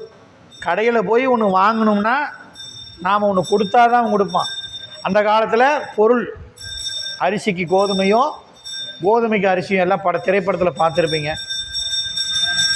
சிந்து நதியின் மிசை அப்படிங்கிற பாடலில் எல்லாம் பார்த்துருப்போம் இல்லையா? அப்போ அந்த காலத்தில் பண்டமாற்று முறை. நம்ம ஒருத்தர்கிட்ட இருக்கிற பொருளை வாங்கணும்னா தாங்கிட்ட இருக்கிற பொருளை கொடுக்கணும். கொடுப்பதும் கொள்வதும், அதான் வியாபாரம். அப்போது அது எப்படி இருக்கணும்? எதையோ ஒன்று கொடுத்தா எதையோ ஒன்று வாங்கிடலாமா? ஏங்க என்கிட்ட இவ்வளோ தான் இருக்குதுன்னாங்க, 500 ரூபா நோட்டு இருக்குது, இவ்வளோதான், ஒரு பவுன் தங்கம் கொடுங்கன்னு வாங்க முடியுமா என்ன? யோ பிச்சு போடுவேன், கிளம்புருவான் கடையில். அப்போ கொடுப்பதும் குறைபடாது இருக்கணும், கொள்வதும் மிகைப்படாது இருக்கணும். ஒரு வியாபாரம்னா என்ன வாங்குறோமோ அதுக்கு ஈடாக கொடுக்கணும். 25 ரூபா தக்காளி ஒரு கிலோனா 25 ரூபா கொடுத்தீங்கன்னா தராசில் 1 கிலோ நிறுத்தி தான் போடுவாங்க. இன்னும் 2 பழம் போடுங்கன்னா 30 ரூபா. 30 ரூபாய்க்கு போட்டுட்டுங்களா? உழவு சந்தைக்கு 25 ரூபா கிலோ, 30 ரூபாய்க்கு போட்டுவிட்டுங்களான்னு கேட்பாங்க. 25 ரூபாய்க்கே போடுங்க, 2 தக்காளி சேர்த்து போடுங்கன்னா கிளம்பு நீங்க வேறு கடைப்பா. அப்போ வியாபாரங்கிறது என்னன்னா கொடுப்பதும் கொள்வதும் குறைபாடு, அதாவது கொடுப்பதும் குறைபடாமல் இருக்கணும், கொள்வதும் மிகைப்படாத இருக்கணும். நாம் கொடுக்குற வேலை கம்மியாகவும் இருக்கக்கூடாது, வாங்குகிற பொருளும் மிகுதியாகவும் இருக்காது. கொடுக்குற வேலைக்கு பொருள் தான் வியாபாரம், வாணிபம். இதே வியாபாரம் தான் நம்ம ஆன்மாவுக்கும் சிவபெருமானுக்கும். என்ன கொடுக்குறோமோ, என்ன விலை கொடுக்குறோமோ அந்த பொருள் நமக்கு. எவ்வளவு அன்பு செலுத்துறீங்களோ அவ்வளவுதான். 25 ரூபா கொடுத்தா 1 கிலோனா எவ்வளவு அன்பு செலுத்துறீங்களோ அவ்வளவு தான் கிடைக்கும். இதுதான் வாணிபம்னு நம்ம தேவாரத்திலே சொல்கிறாங்க. இப்போ நாம் வியாபாரம் செய்யணும் உயிருக்கு. அப்போ இந்த இடத்துல சொல்கிறாரு, ஈங்குரு வாணிபம் அழகிதே. இதை நம்ம பார்க்குறப்ப எப்படி சொல்லணும்னா, அவர் தொழிலை இவர் இழிவுபடுத்துவது போல தெரியும். என்னன்னு சொல்றாரு, நீ விளம்பரப்படுத்திக்கிற ஓம் பொருளையே ஒல்லை இங்கு வாணிபம் அழகிதே என்று இழிவுபடுத்துவது போல காட்டுறார். இதுக்கு நாயனார் அன்பை நமக்கு காட்டுறதுக்கு. இத்தனை யாருக்கு செய்கிறாரு, நம்ம நாயனாருடைய அன்பை தெரிஞ்சுக்கிறதுக்காக இத்தனை வார்த்தையை சொல்றாரு. நாயனாரும் கேட்கிறார். என்று எல்லையில் அவன் எரித்துள்ளினார் என வெகுண்டான். எப்படி கோபப்படுறாரு, எரித்துள்ளினான் என வெகுண்டான். நிலைமை நன்று அழகிதே என்று அளவில் படாதவன், அளவிலா அளவுமாக இருக்கக்கூடியவன் எரித்துள்ளினார் என வெகுண்டான். கோபமிக்க வழி கண்கள் தீப்பொறி பறக்க அப்படியே செவந்து இருக்குது. அப்படி தீப்பொறி பறக்குதான். அப்படியே கண்ணில் பார்த்தா அப்படியே செக்கச்சவையேன்னு செவந்து அப்படியே கோபம் கொப்பளிக்க கேட்கிறார். வெகுண்டான். ஏன்னா பொருத்தமாக தான் வருவார், பொருத்தமாக தான் செய்வார் சிவபெருமான். ஐயோ இப்படி கேட்கலாமா அப்படின்லாம் நினைக்க மாட்டார். கேட்கணும்னு வந்துட்டா எதுக்காக வந்தாரோ அதை செய்வார். அப்படின்னு வெகுண்டு நிற்கிறார். மறி கறந்து தண்டு ஏந்திய மறையவர் வெகுழ பொறி கலங்கிய உணர்வினராய் முகம் புலர்ந்து சிறிய என் பெரும் பிழையை பொறுத்து அருள் செய்வீர். சிறிய என் பெரும் பிழை பொறுத்து அருள் செய்வீர். அடியேன் அறிய வந்தது ஒன்றன்று என அடி பணிந்து அயர்வார். சாமி அப்படின்னு திருவடியை விழுந்துட்டார். அவர் கோபத்தை பார்த்த உடனே என்ன பண்ணாரு, ஐயோ சாமி நாம விண்ணப்பித்த பிழை பொறுத்துக்கோங்க அடிகேள்னு சொன்னதை ஏத்துக்கலையாட்டிருக்குது, கோபம் வந்துருச்சு, விழுந்துட வேண்டியதான் அவர் திருவடியில். நினச்சி பாருங்க, தான் பிழை செய்யல, ஆனால் ஒருவர் பாதுகாப்பாக வைக்கி திருப்பி தர சொன்னதை வச்சிருந்து கொடுக்க முடியாத, திருப்பி கொடுக்க முடியாத பிழை செய்தது மட்டுமல்ல, அவர் இடர்படும்படி ஆகிவிட்டது. அதனால் நான் செஞ்சது பிழை இல்லை, பெரும் பிழைன்றார். இங்கே சாமி நீங்கள் ஈரத்தில் வருந்தினது உங்களை கோபப்பட வச்சுட்டனே, உங்களை சிவசிவா கோபப்பட வச்சுட்டனேங்கிற பெரும்பிழை அப்படின்ட்டார் இந்த பாட்டில். மறி கறந்து தண்டு ஏந்திய மறையவர். வந்தது யாரு, மறி மழுவாயுதத்தை மறைத்து கொண்டு தண்டு ஏந்தி கொண்டு வந்திருக்கக்கூடியவர். மறி அப்படின்னா மான். மறி இந்த மான் அப்படிங்கிறது ஏற்கனவே பார்த்தோம். ஏன் மானை ஏந்தி இருக்கிறார் சிவபெருமான்? தாருகாவனத்தில் இருடிகள்னு சொல்லக்கூடிய இந்த முனிவர்கள் யாகம் செய்தார்கள். என்ன யாகம்? உலகத்தை அழிக்க அதிலிருந்து ஒவ்வொன்றா ஏவினார்கள். அவங்க என்ன நினைச்சு செஞ்சாங்க, நாங்களே கடவுள், நாங்கள் செய்யற யாகத்தால் முடியாதது எதுவுமே இல்லை அப்படின்னு செஞ்சாங்க. அந்த செய்த அந்த மகா யாகத்தில் ஒவ்வொன்றாக கிளம்பும், யாகத்திலிருந்து வரும். அப்படி மான் வந்தது. அந்த மானை சிவபெருமான் தன்னுடைய இடது கரத்தில் 2 விரலுக்கு நடுவில் வச்சிருக்கிறார். எங்கே வச்சிருக்கிறார்? கையில் வச்சிருக்கல, விரலில். இது புராணம். இது என்ன செய்தி உணர்த்ததுன்னா, ஏற்கனவே நாம் பார்த்த செய்தி. இந்த மானுடைய சத்தம் உலகத்தையே அழிக்குமா, அவ்வளவு பேரோசை ஒளி உண்டு மானுடைய அந்த. ஆமாம், அது சத்தம் போட்டுச்சுன்னா உலகையே அழிச்சிடுமா. அது ஒரு செய்தி. அதுக்காக நீங்கள் மானுடைய முகம் எப்படி இருக்கும் சிவபெருமான்கிட்ட பார்த்தீங்கன்னா, அந்த மானுடைய முகம் சிவபெருமான் காதை நோக்கி இருக்கும்.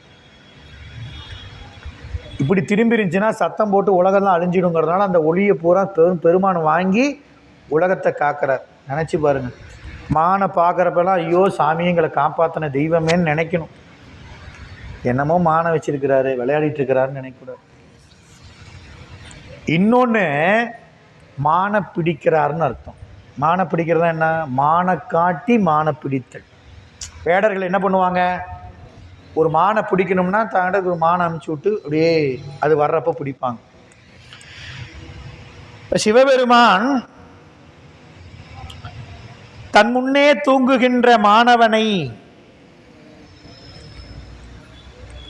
பாடம் நடத்தக்குள்ள வாத்தியார் பாடம் நடத்திக்கிட்டு இருக்கிறார். தூங்கினா என்ன ஆகும் தெரியுமா? நேராக வந்து போட்டு பின்னிடுவார். வகுப்பில் பாடம் நடத்திட்டு இருக்கிற அந்த காலத்தில் தூங்குறைய நீ. நாங்கள் படிக்கிறப்பெல்லாம் அந்த போர்டு அடிக்கிற டெஸ்டர் நாங்கள் துணியை வச்சு டைலர் தைச்சிட்டு போய் வச்சுருப்போம். அதெல்லாம் அழிச்சிட்டு திரும்பி பார்ப்பார். தூங்கிட்டு இருந்தால் அப்படியே எடுத்து அங்கேருந்து அடிப்பார்.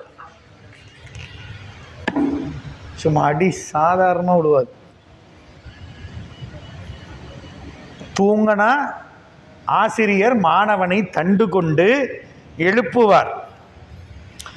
இப்போ இறைவன் இங்கே மானை வச்சிருக்கிறார். இது திருமந்திரத்தில் சொல்றார் திருமூலர். மாணவனை ஆசான் அவனுடைய துயில் போக தேசாய தண்டாலே எழுப்புவான். இது என்ன உணர்த்துது அப்படின்னா, நம்மளெல்லாம் பிடிக்கணும்னா சிவபெருமான் மான்மழுவோட ரிஷபத்தில் வரமாட்டார், நம்மளை போலவே வருவார். அருபரத்து ஒருவன் அவனியில் வந்து குருபரன், நம்மளை போலவே தான் உடம்பு, அப்படியே வந்து நம்மளை பிடிச்சிருவார். அவர் தான் குருநாதர். 22ஆம் தேதி வரப்போகிறார் நம்ம மடத்துக்கு. குருநாதர் வரப்போகிறாரு. வாய்ப்புள்ள நண்பர்கள் வந்து குருவருள் பெறுக. அடுத்த வாரம் வரார், சித்திரை பௌர்ணமிக்கு முன்ன. அப்போ இறைவன் நம்மளை போல ஆன்மாக்கள், மான் எப்படியோ அந்த மாதிரி மானிட சட்டை தாங்கி இருக்கக்கூடிய நம்மை அதே மானிட சட்டை தாங்கி வந்து பிடிப்பான். இதான் மான் ஏந்தி இருக்கக்கூடிய தத்துவம். அப்ப அந்த மான் ஏந்திய நிலையை மறைத்து கொண்டு தண்டை ஏந்தி கொண்டு வந்தவர் மறையவர். மறைச்சிட்டு வந்தனால ஒரு பேர் மறையவர். வெகுள, அவர் கோபமா இருக்கிறத பார்த்த உடனே நாயனார் பொறி கலங்கிய உணர்வினராய் முகம் புலர்ந்து, முகம் மலர்ல பெண்ணாய் போச்சு. புலன்களை அறியும் கருவிகள். பொறி அப்படின்னா புலன்களை அறியக்கூடிய கருவிகளுக்கு பொறின்னு பேர். பொறினா வேற புலன்னா வேற, மறந்துடக்கூடாது. பொறி என்பது கண், அதில் இருக்கக்கூடிய ஒளி என்பது புலன். புலனாகிய ஒளியை அறியக்கூடிய கருவிக்கு கண் என்று பெயர், அதுக்கு பேர் பொறி. ஐம்பொறி என்பது கண், காது, மூக்கு, நாக்கு, உடம்பு. புலன் என்பது சுவை, ஒளி, ஊறு, ஓசை, நாற்றம். காது அப்படிங்கிறது பொறி, அதுல கேட்கிற சத்தங்கிறது புலன், ஒளி. அப்போ இந்த புலன்களை அறியும் கருவிகள் இப்ப நாயனாருக்கு கலங்கிடுச்சு. கலங்கியதனால உணர்வுங்கிற இயல்பு இல்லை, பொறி கலங்கிய உணர்வு. புலனைந்தும் பொறி கலங்கி நெறிமயங்கி அறிவு அழிந்திட்டு. நமக்கெல்லாம் எப்ப பொறி கலங்கும்? அங்கிருந்து யம தர்மராஜன் அனுப்புவான், ஏய் அவனை பிடிச்சிட்டு வாங்கடான்னு. என்னான்னு தெரியலையே, எருமை மாட்டு மேலே யாரோ வராங்களே பிடிக்கிறதுக்கு, என்னை காப்பாத்துங்க, யாரோ வந்து என்னை அமுக்குறாங்க, யாரோ வந்து கூப்பிடுறாங்க இப்படின்னு சொல்லுவாங்க. அப்பதான் பொறி கலங்கும். நாயனாருக்கு அவர் கோபத்தை பார்த்தோன்னே சிவசிவா, ஒரு அடியவர், ஒரு பிரம்மச்சாரியார், மறையவர் கோபம் கொள்ற அளவுக்கு ஆளாயிட்டாங்க அப்படின்னு. பொறி என்ன செய்யறதுன்னு தெரியாத தன்மை, என்ன பண்றதுன்னு தெரியல. யோ இவர் கோபம் கொண்டு முகம் புலர்ந்தது. அவர் கொடுத்ததை தொலைச்சிட்டு நிற்கிறோம். அதுக்கு பரிகாரமாக வேற ஒரு கோவணத்தை கொடுத்தாலும் அவர் ஏற்றுக்கலை. இப்போ என்ன செய்யறது? முகம் புலர்ந்தது, ஒன்றும் செய்ய முடியாது. தன்னுடைய செயல் அற்று போச்சு. அதுக்காக தான் இத்தனை வேலையும் செஞ்சிருக்கிறான் சிவபெருமான். தன் செயல் அற்று போவதற்கு தான் இத்தனை வேலையும், மறந்துடாதீங்க. வாங்கி சேரின்னு இருந்தாருன்னா என்ன ஆயிருக்கும்? அவர் செயல் அற்று போயிருக்காது. எல்லாரும் எல்லா செயலையும் நான் எனதென்று அற்றா வீடு பேர். இப்போ அவர் கொடுத்ததை ஒரு வேளை வாங்கியிருந்தாருன்னு நீங்கள் என்ன ஆயிருக்கும்? நான் பரிகாரம் செஞ்சிட்டேன்னு ஆயிருக்கும். அப்போ தன் செயலுங்கிறது அங்கே வந்துடும். சிவபெருமானை பொறுத்தவரையிலும் 100% சுத்தமாக துடைப்பார். நீங்கள் என்னங்க ஏரியல் சர்ஃபெக்ஸ் எல்லாம், சிவபெருமான் நம்ம அழுக்க மலங்களை சுத்தமாக தொடச்சி தான் கொடுப்பார் வீடு பேர். கொஞ்சம் கூட ஒரு 0.01% கூட இல்லை. அப்போ ஏன் அந்த கோவணத்தை வாங்காமல் வெகுண்டார்னா அவர் செயல் அற்று போக வேண்டும். அப்போ இப்போ நாயனார் எப்படி இருக்கிறாரு? எதுவுமே செய்ய முடியாது. தொலைச்சாச்சு மன்னிச்சுக்கோங்கன்னு கேட்குறாரு, வேற கோவணம் கொடுக்குறாரு, அவர் வாங்கலை. வாங்காமன்றது மட்டுமல்ல, உன் வியாபாரம் நல்லா இருக்குது, என்ன விளம்பரம் பண்ணுறியா, நல்லா அழகாக இருக்குது, கொடுத்து இன்னைக்கு கொடுத்துட்டு போனேன் காணாங்கிற, நான் கொடுத்தது உனக்கு வேணும்னு மறைச்சி வச்சுக்கிட்டு நீயே என்கிட்ட வேற ஒன்று கொடுக்குறாங்கிற, எவ்வளோ தைரியம் அப்படிங்கிறார். அப்போ இதுக்கு மேலே ஒன்றுமே பண்ண முடியாது, அவ்வளோதான். என்னை நான் இங்கு அறியேன், மணிவாசகர் சொல்கிறார். பகல் இரவாவதும் அறியேன். சாமி நான் யாருன்னே மறந்து போச்சு, பகலா இரவா தெரியல. என்னை நான் என்பது மறவே, பகல் இரவாவது அறியேன். மனவாசகம் கடந்தான் மத்தன் உண்மத்தனாக்கி. சிவபெருமான் வந்தால் என்ன பண்ணிடுவான்? அப்படியே பைத்தியமாக மாற்றிடுவான். ஒரு பைத்தியக்காரன் என்ன பண்ணுவான்? அவ்வளோதான். அவன் என்ன செய்கிறான் அப்படின்னா அவன் செயல் கிடையாது, அவன் செய்கிறது தான். இப்போ உள்ளே இருக்கிற பைத்தியம் என்ன ஆட்டி வைக்குதோ புத்தி, அதுதான். அது ஆராய்ச்சிலாம் கிடையாது. அப்போ அவன் வந்து பிடிச்சிட்டான்னா அவன் என்ன ஆட்டு வைக்கிறானோ அதுதான். இங்கே ஒன்றும் பண்ண முடியாது. சாமி நான் என்னது ஒன்றுதா? சாமி நான் மாலை நீ வாங்கிட்டு வந்தையா? சாமி நான் கோயிலுக்கு வந்தேன் நீ வந்தையா? நல்லா இருக்குதுயா. அப்போ எல்லாம் அற்று போக வேண்டும். அப்போ இந்த கோவணத்தை வாங்காம கோபித்து கொண்டார். அப்ப நாயனார் என்ன ஒண்ணுமே செய்ய முடியாத முகம் புலர்ந்து மறுபடியும் கேட்கிறாரு, சிறிய என் பெரும் பிழையை பொறுத்து அருள் செய்வீர். சாமி அருள் செய்யுங்க. சாமி முன்ன சொல்றப்ப என்ன சொன்னாரு? பிழை பொறுப்பீர்னாரு. இப்ப என்ன சொல்றாரு? பிழை பொறுத்து அருள் செய்வீர். முதையே உங்களை அடிகள்னு சொன்னேன் சாமி, நீங்கள் பிழையை பொறுத்துக்குவீங்கன்னு. அப்பயும் என் பிழையை நீங்கள் பொறுத்துக்கல. ஆனால் இனிமேல் நீங்கள் அருள் செஞ்சாதான் என் பொழப்பு. நீங்கள் அருள் செய்யலைன்னா நான் ஒன்றுமே செய்ய முடியாது. நான் எதுவும் செய்ய முடியாது. காணோம். நீங்கள் என்னென்னமோ சொல்கிறீங்க, எனக்கு ஒன்றும் தெரியல என்ன பண்ணுறதுனே. அதனால் நீங்கள் சிறியோர் செய்த பிழைகளை பொறுக்க வேண்டியது பெரியவர் கடமை இல்லையா? சிறியோர் பெரும்பிழை செய்தானார் ஆயினும் பெரியோர் அப்பிழையை பொறுத்தல் அரிதே. கஷ்டம்தான் சாமி, ஆனாலும் என் பிழையை பொறுத்துக்கோங்க. பெரும்பிழைன்னு ஒப்புக்கிட்டார். அதனால அருள் செய்வீர். இந்த கோவணத்தை ஏத்துக்கிட்டீங்கன்னா உங்க அருள் எனக்கு கிடைச்சதா இருக்கு. அடிபணிந்து அடியேன் அறிய வந்தது ஒன்றன்று. சாமி நான் தெரிஞ்சு எதுவும் செய்யல, நான் அறிந்து எதையும் செய்யல. நீங்க கொடுத்ததை பாதுகாப்பாதான் வச்சேன் சாமி. நானும் எல்லா இடத்துலையும் தேடிட்டேன், எங்கேயும் கிடைக்கல. அடியேன் அறிய வந்ததன்று. எனக்கு தெரியல என்ன பண்றதுன்னு, எனக்கு தெரியல. அதனால உங்க திருவடிகளை பணிந்து அப்படியே மயக்கம் போட்டார். அயர்வார், எனக்கு என்னால் ஒன்றும் முடியல சாமி, உங்கள் திருவடியே சரணம், நீங்கள் தான் காப்பாற்றணும் அப்படின்னு அயர்ந்தார். அதுக்கு மேலே செய்யறதுக்கு தெம்பு இல்லை. நான் இனிமே எதுவும் செய்ய முடியாது சாமி, நான் இனிமே ஒன்றும் செய்யறதுக்கு இல்லை, எல்லாம் ஒன்று அப்படியே நிற்கிற நிலை தாங்க பற்றற்ற நிலை. என்ன மாதிரி என்னது என்ன நான் என்ன ஒன்றும் முடியல. வெள்ளியங்கிரி மரம் ஏறி நான் போயிடுவேன். நான் அவர் முக்கால்வாசி மலையில் வச்சார். நீ போயிடுவியா? வா, எப்படி போகிறேன் பார்த்துட்றேன். அப்போ நான் எனது என்பது சுத்தமாக இருக்கக்கூடாது.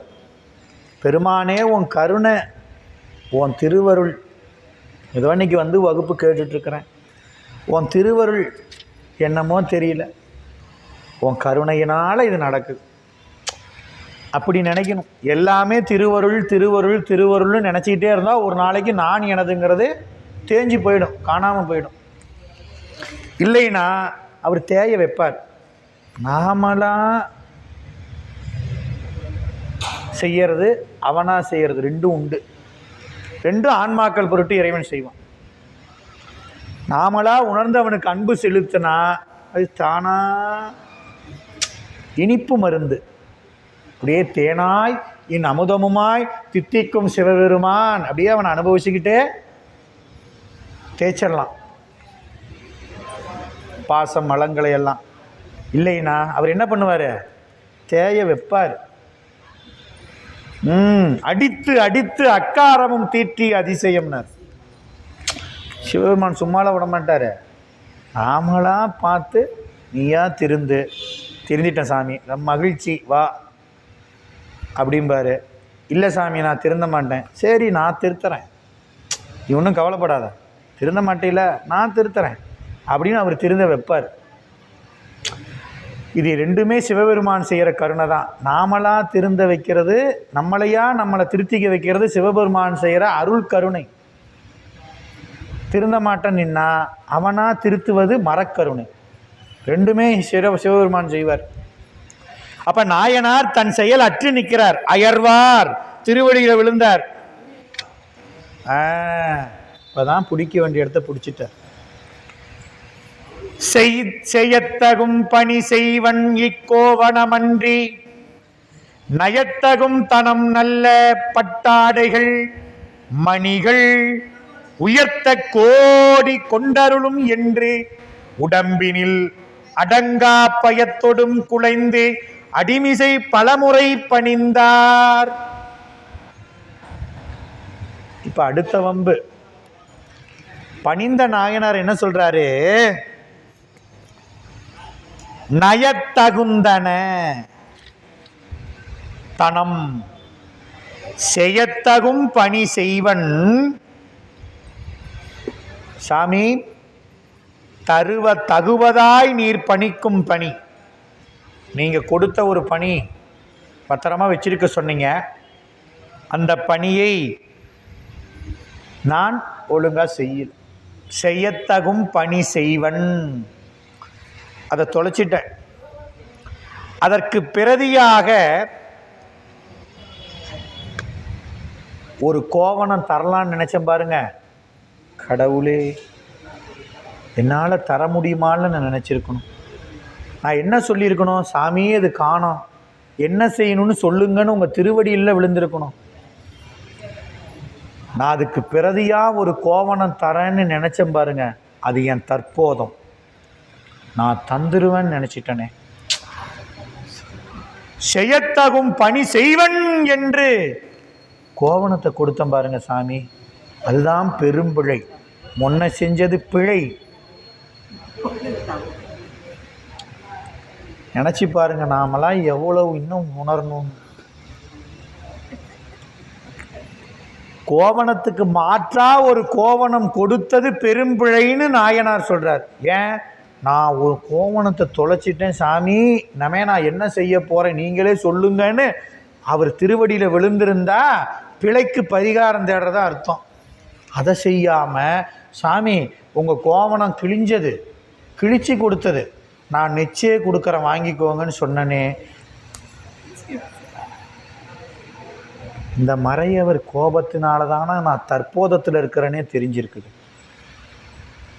நினச்சி பாருங்க, சிவபெருமான் அவனுடைய அடியார்கள் கோபம்னா நம்ம தற்போதத்தை உணர்த்தும்னு அர்த்தம். அங்கெல்லாம் நினைக்கணும், ஓ நமக்கு சாமி ஏதோ உணர்த்துறாருன்னு அர்த்தம். ஆங்க சும்மா திட்டிகிட்டே இருக்கிறாரு, அது இதுன்னு ஒட்டம் சொல்கிறாரு அப்படின்னு நினைக்கக்கூடாது. ஏதோ நம்மளை திருத்துறாரு சாமி. அப்படிங்களா சாமி, சரிங்க அடுத்த தடவை திருத்திக்கிறேன்னு வணங்கிக்கிட்டோம்னா நம்ம அழுக்கு பூரா போகும். இல்லைன்னா அவ்வளோதான், அழுக்கு போகவே போகாது, இன்னும் ஏறிக்கிட்டே தான் இருக்கும். இப்போ சிவபெருமான் அவனுடைய அடியார்கள் கோபம் என்னத்துக்கு? உயிர்களுடைய மலங்கர அழுக்கை போக்குவதற்கும் தற்போதத்தை நீக்குவதற்கும் வெளிப்படுவதுதான் சிவபெருமானுடைய கோபமும் அவனுடைய அடியாருடைய கோபம். விரண்மண்ட நாயனார் கோபம் திருத்தொண்ட தொகை கொடுத்தது. ஏயர்கோன் கலிக்காம நாயனார் கோபம் நம்பி ஆரூரையும் ஏயர்கோன் கலிக்காமனும் நட்பு கொள்ள வச்சது. மறுபடியும் பறவையார் கோபம். இப்படின்னு பார்த்துக்கிட்டே இருக்கேன். பெரிய புராணத்தில் நிறைய பார்த்து கேட்டுட்டு நாம் பாட்டுக்கு சரி அது பாடத்தில் விட்டுறக்கூடாது, வாழ்க்கையில் பின்பற்றணும். சிவசிவா ஏதோ சொல்கிறாங்க, இறைவன் ஏதோ நமக்கு உணர்த்துறாரு அப்படின்னு உணர்ந்தோம் கேட்டோம்னா நம்ம அழுக்கு போகும். சும்மா இவர் சொன்னால் இவரெல்லாம் தெரியுமா அவருக்கு, இவர் சொல்லிட்டா நம்ம சும்மா நம்ம சிடுன்னு விழுவுறாரு அடப்போயா அப்படின்ட்டோம்னா சத்தியமாக நம்ம அழுக்கு போகாது. மறுபடியும் சிவபெருமான் வந்து வெள்ளாவி வச்சு வெளுக்கணும். கம்முன்னு கேட்டுட்டோம்னா ஈஸியாக வாஷிங் மிஷினில் போகிற மாதிரி போயிடும். கேட்க மாட்டோம்னா வெள்ளாவி வச்சு வெளுக்கிற மாதிரி. எது வேணும்னு நாம் முடிவு பண்ணிக்க வேண்டியதுதான். சிவபெருமான் 2 ஆப்ஷன் தரார், அறக்கருணை மரக்கருணைன்னு. நீயா கேட்டு திருந்துக்கிட்டா வாஷிங் மிஷின், இல்லைன்னா வெள்ளாவி தான். இந்த பெட்ஷீட்லாம் போடுறோமே அந்த மாதிரி தான் வெளுப்பு. அவள் அழுக்கு போக்கி தான் தீருவார் சாமி, அதில் எந்த மாற்றமும் இல்லை. அதுக்கு 2 ஆப்ஷன் தராரு. சிவசிவான்னு நம்ம கேட்டு திருந்திக்கிட்டோம்னா பரவாயில்ல. அப்போ இப்போ உணர்றார் நாயனார், தற்போதத்தோடு சொல்லிவிட்டேனே, முன்ன செஞ்ச பிழையை விட இப்போ பெரும்பிழை செஞ்சிட்டனே சாமி. அதனால செய்யத்தக்க பணிக்கும் பணிகள் எவையாயினும் அவற்றை செய்வேன். சாமி நீங்கள் என்னமே என்ன சொல்கிறீங்களோ அதை செய்ய, என்னால் என்னமே எதுவும் நத்திங் டூல், என்னால் எதுவும் செய்ய முடியாது சாமி.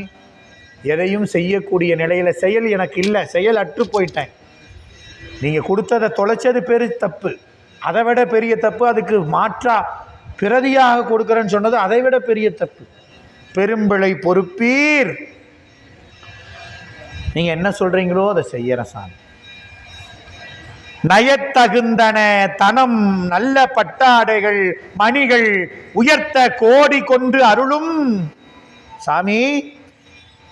நயத்தகுந்தனவாகிய, நயத்தல்னா விரும்புதல்,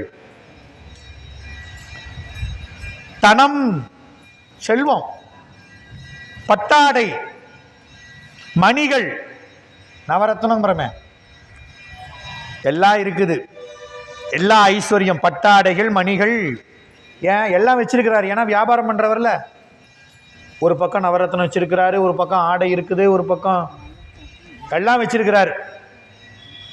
இதையெல்லாம் வியாபாரம் பண்ணிட்டு இருக்கிறார். அப்ப உயர்த்த உயர்ச்சி உடையவனாய், கோடினா அநேகம், உயர்த்தப்பட்ட கோடி.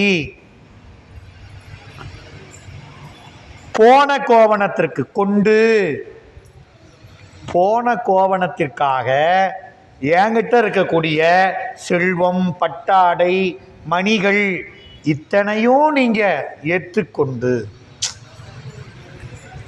நான் ஒரு கோவணம் கொடுக்குறேன்னு சொன்னனே சாமி, இல்லை என்கிட்ட இருக்கிற அத்தனையும் உயர்த்தப்பட்ட கோடி தொகை உயர்ந்தது. எதுக்கு? இந்த நீங்க கொடுத்த கோவணத்துக்கு இதெல்லாம் பத்தாது. அப்போ உங்க கோவணம் உயர்ந்தது. உயர்த்த கோடி கொண்டு அருளும். அப்போ உடம்பினில் அடங்கா பல் சொன்னார். என்று உடம்பினில் அடங்கா பயத்தோடு குலைந்து. அப்ப உடம்புல அடங்காத பயம், நாமளே பயப்படாம இருக்கணும்னு நினைச்சா கூட உடம்பு காட்டி கொடுத்துரும். அடிவேல் சொல்ற மாதிரி என்ன, பாடி ஸ்ட்ராங்கு அப்படிங்கிற மாதிரி நம்ம உடம்பு நாம் அடக்க முடியாது, அந்த பயத்தை காமிச்சு. அது மாதிரி நாயனார் தாம் அடக்கினும் அடங்காது வெளிப்படும் அடையாளமாக பயம். அப்படியே உடம்பு நடுங்குது சாமி, மனம் உடைந்தது, உடம்பு நடுங்குது. ஏன்? ஐயோ, ஒரு கோவணத்தை பிரதியாக வச்சுக்கோன்னு சொன்னதுக்கு எவ்வளோ கோவப்பட்டாரு, இப்போ எல்லாத்தையும் நீங்கள் வச்சுக்கோங்க அந்த கோவணத்துக்குன்னு சொல்கிறமே, என்ன சொல்ல போகிறாரோ தெரியல. அவர் என்ன நினச்சிட்டார் நாயனார், இந்த ஒரு கோவணத்தை பிரதியாக கொடுக்கக்கூடாது, இந்த உயர்ந்த அந்த கோவணத்துக்கு எல்லா செல்வமும் ஈடாகும். அப்ப என்ன சொல்றாரு, தன்னுடைய இக்கோவணமன்றி இந்த உலகில் எல்லா உயிர்களாலும் மக்களால் விரும்பக்கூடியது எது? தனம், நல்ல பட்டாடை, மணிகள், உயர்த்த கோடி கொண்டு இவையெல்லாம் உயர்ந்ததாக இந்த உலகத்தில் கருதக்கூடிய இதையெல்லாம் ஒப்பாக கொடுக்கணும் இந்த கோவணத்துக்கு என்று உடம்பு நடுக்கத்தோட மனம் உடைந்து அந்த மறையவர் பிரம்மச்சாரியுடைய திருவடியில பலமுறை அடிமிசை பணிந்தார். ஒரு தடவை இல்லை, சாமி ஏத்துக்கோங்க, சாமி ஏத்துக்கோங்க, சாமி என் பிள்ளைய பொறுத்துக்கோங்கன்னு ஒரு தடவை சொல்லலைங்க. சேக்கிலார் சொல்றார், அடிமிசை பலமுறை பணிந்தார். எத்தனை தடவை தெரியல, நீங்களே வச்சுக்கோங்க கணக்கு. எத்தனை தடவை வேண்டியிருப்பார், அத்தனை தடவை விழுந்து விழுந்து வணங்குறார். இப்போ கேமரா அப்படியே காமிக்கிறார் சேக்கிலார். பிரம்மச்சாரி என்ன பண்றார், பணியும் அன்பரை நோக்கி அப்பரம்பொருளானார் தனியும் உள்ளத்தராயினார் போன்று. நீர் தந்த மணியும் பொன்னும் நல் ஆடையும் மற்றும் என் செய்ய அணியும் கோவணம் நேர்த்தர அமையும் என்று அருள. இப்ப இவர் பலமுசை விழுந்து வணங்கினார், இன்னமும் கோவப்படலையா.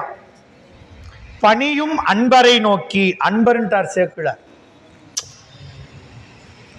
ஏன்? இந்த பணிவுங்கிறது எப்போ வரும்? அன்புங்கிற மூலம் இருந்தால் தான் வரும். பணிவுக்கு மூலம் எது? அன்பு இல்லாமல் சிவபெருமானை வந்து வணங்க முடியாது. வண்டியில் போகிறப்ப ஹாய், நானும் சிவபெருமானை வணங்கிட்டேன். அன்பு இருந்தால் என்ன ஆகும்? வண்டி நிறுத்தி ஸ்டாண்டு போட்டு பட்டீஸ்வர பெருமானே சிவசிவா உன்னை வந்து பார்க்கறது, இது அன்பு. அப்போ அன்பு என்பது பணிவை கொடுக்கும். இப்போ அந்த அன்பினாலே பலமுறை பணிந்ததனால சேக்கிழார் சொன்னார், பணியக்கூடியவர் அன்பர். பணியும் அன்பரை நோக்கினார் பரம்பொருள் ஆனவர். நோக்கினவர் யாரு? பரம்பொருளானவர். அப்பரம்பொருள் ஆனவர் எல்லா பொருள்களுக்கும் மேலானவர்னு அர்த்தம். பரம்பொருள், பரம்பொருள்னா எஞ்சி நிற்பவர். எல்லாம் அழிஞ்சு போனாலும் மீதி இருக்கிற ஒரே ஆள் சிவபெருமான் தான், மறந்துடாதீங்க. பரம்பொருள் அப்படின்னா எஞ்சி நிற்பவர். உலகத்தில் எதுவுமே மிச்சம் இருக்காது, ஒரே ஒருத்தன் தான் இருப்பான், அதான் சிவபெருமான். அதனால அவனுக்கு பேர் பரம்பொருள். அந்த பரம்பொருளானவர் எப்படி? தனியும் உள்ளத்தர் ஆயினார் போல. உள்ளம் தனியில, உள்ள அப்படியே கனன்று கொண்டிருக்கிறது கோபம், ஆனால் வெளிக்காட்டுல கோபம் தணிஞ்சது மாதிரி. என்ன சொல்றாரு? உண்மையில் கோபப்படலையா அவரு? ஒரு உண்மையில கோபப்பட்டார் இல்ல, கோபப்படுற மாதிரி, அப்ப தனியிற மாதிரி நடிக்கிறார். என்ன சொல்றாரு? நீர் தந்த மணியும் பொன்னும் நல்ல ஆடையும் மற்றும் என் செய்ய. ஏப்பா நீ கொடுக்கறன்னு சொல்றியே, இந்த தனம் பட்டாடை மணி இல்லை எதுக்கு ஆகும்? நீ கொடுக்குற செல்வம் பணம் காசு பட்டாடை நவரத்ன மணிலாம் என்ன செய்யறதுக்கு பயன்படும் நினைக்கிற? பணத்தை வச்சு என்ன செஞ்சிடலான்னு நினைக்கிற? இதெல்லாம் எனக்கு கொடுக்குறியே, இது எனக்கு எதுக்கு ஆகும்? நானே பிரம்மச்சாரி. நானே இப்ப என் பிரம்மச்சரிய நிலையில் உள்ளவர்களுக்கு இந்த பொன்மணி நவரத்தனம் பட்டாடையெல்லாம் எதுக்கு உதவும்? நான் கோரப்புல், அதாவது தர்ப்பையினால தான் ஆடை. பட்டாடையை நான் உடுத்து போறேன்னா, நான் கண்டிகை மாலை இதான் போட்டிருக்கிறேன். நீ கொடுக்குற அந்த நவரத்னத்தையும் வைரத்தையும் வைடூரியத்தையும் போட போறேன்னா, நீ மணி எடுத்துக்கோ பட்டாடை எடுத்துக்கோ என்கிட்ட இருக்க ஒரு செல்வத்தை எடுத்துக்கோங்கிறியே, நானே பற்றற்றவன். எனக்கு நீ இதை கொடுத்தா எதுக்கு ஆகும்? என் செய்ய என்ன செய்யறது? நான் அணியும் கோவணம் என் செய்ய. அப்ப அந்த சொல்றப்போ என்ன பண்ணோம்? என் செய்ய அப்படிங்கிறது ஒரு பொருள். என்ன செய்யறது?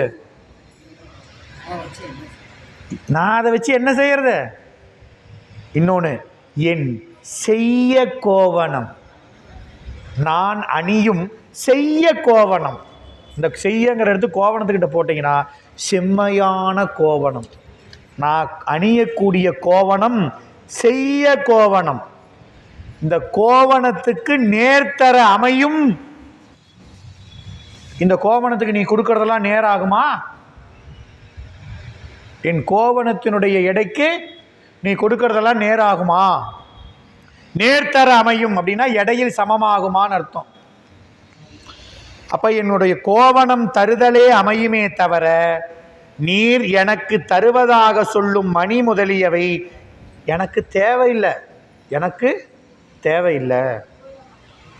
மலர்ந்த சிந்தையராகிய வணிகர் ஏறு அணையார் அலர்ந்த வெண்ணிற கோவணம் அதற்கு நேராக இளங்கு பூந்துகில் கொள்வதற்கு செய்து அருள் செய்யீர் நலம்கொள் கோவணம் தரும் பரிசு யாது என. அப்போ என்ன சொல்றாரு? என்னுடைய கோவணத்துக்கு சமமாக நீ கொடுக்கணும் அப்படின்ட்டார். அப்படி சொன்ன உடனே நாயனாருக்கு ஒரே மகிழ்ச்சி. ஆஹா, ஒரு வழியா இறங்கி வந்துட்டாரு. இப்ப என்ன சொல்லிட்டாரு? என் இன்னொரு கோவணம் வச்சிருக்கிறேன்ல, அந்த கோவணத்து எடைக்கு என்ன சமமோ அதை கொடு. ரொம்ப ஈஸியா போச்சு.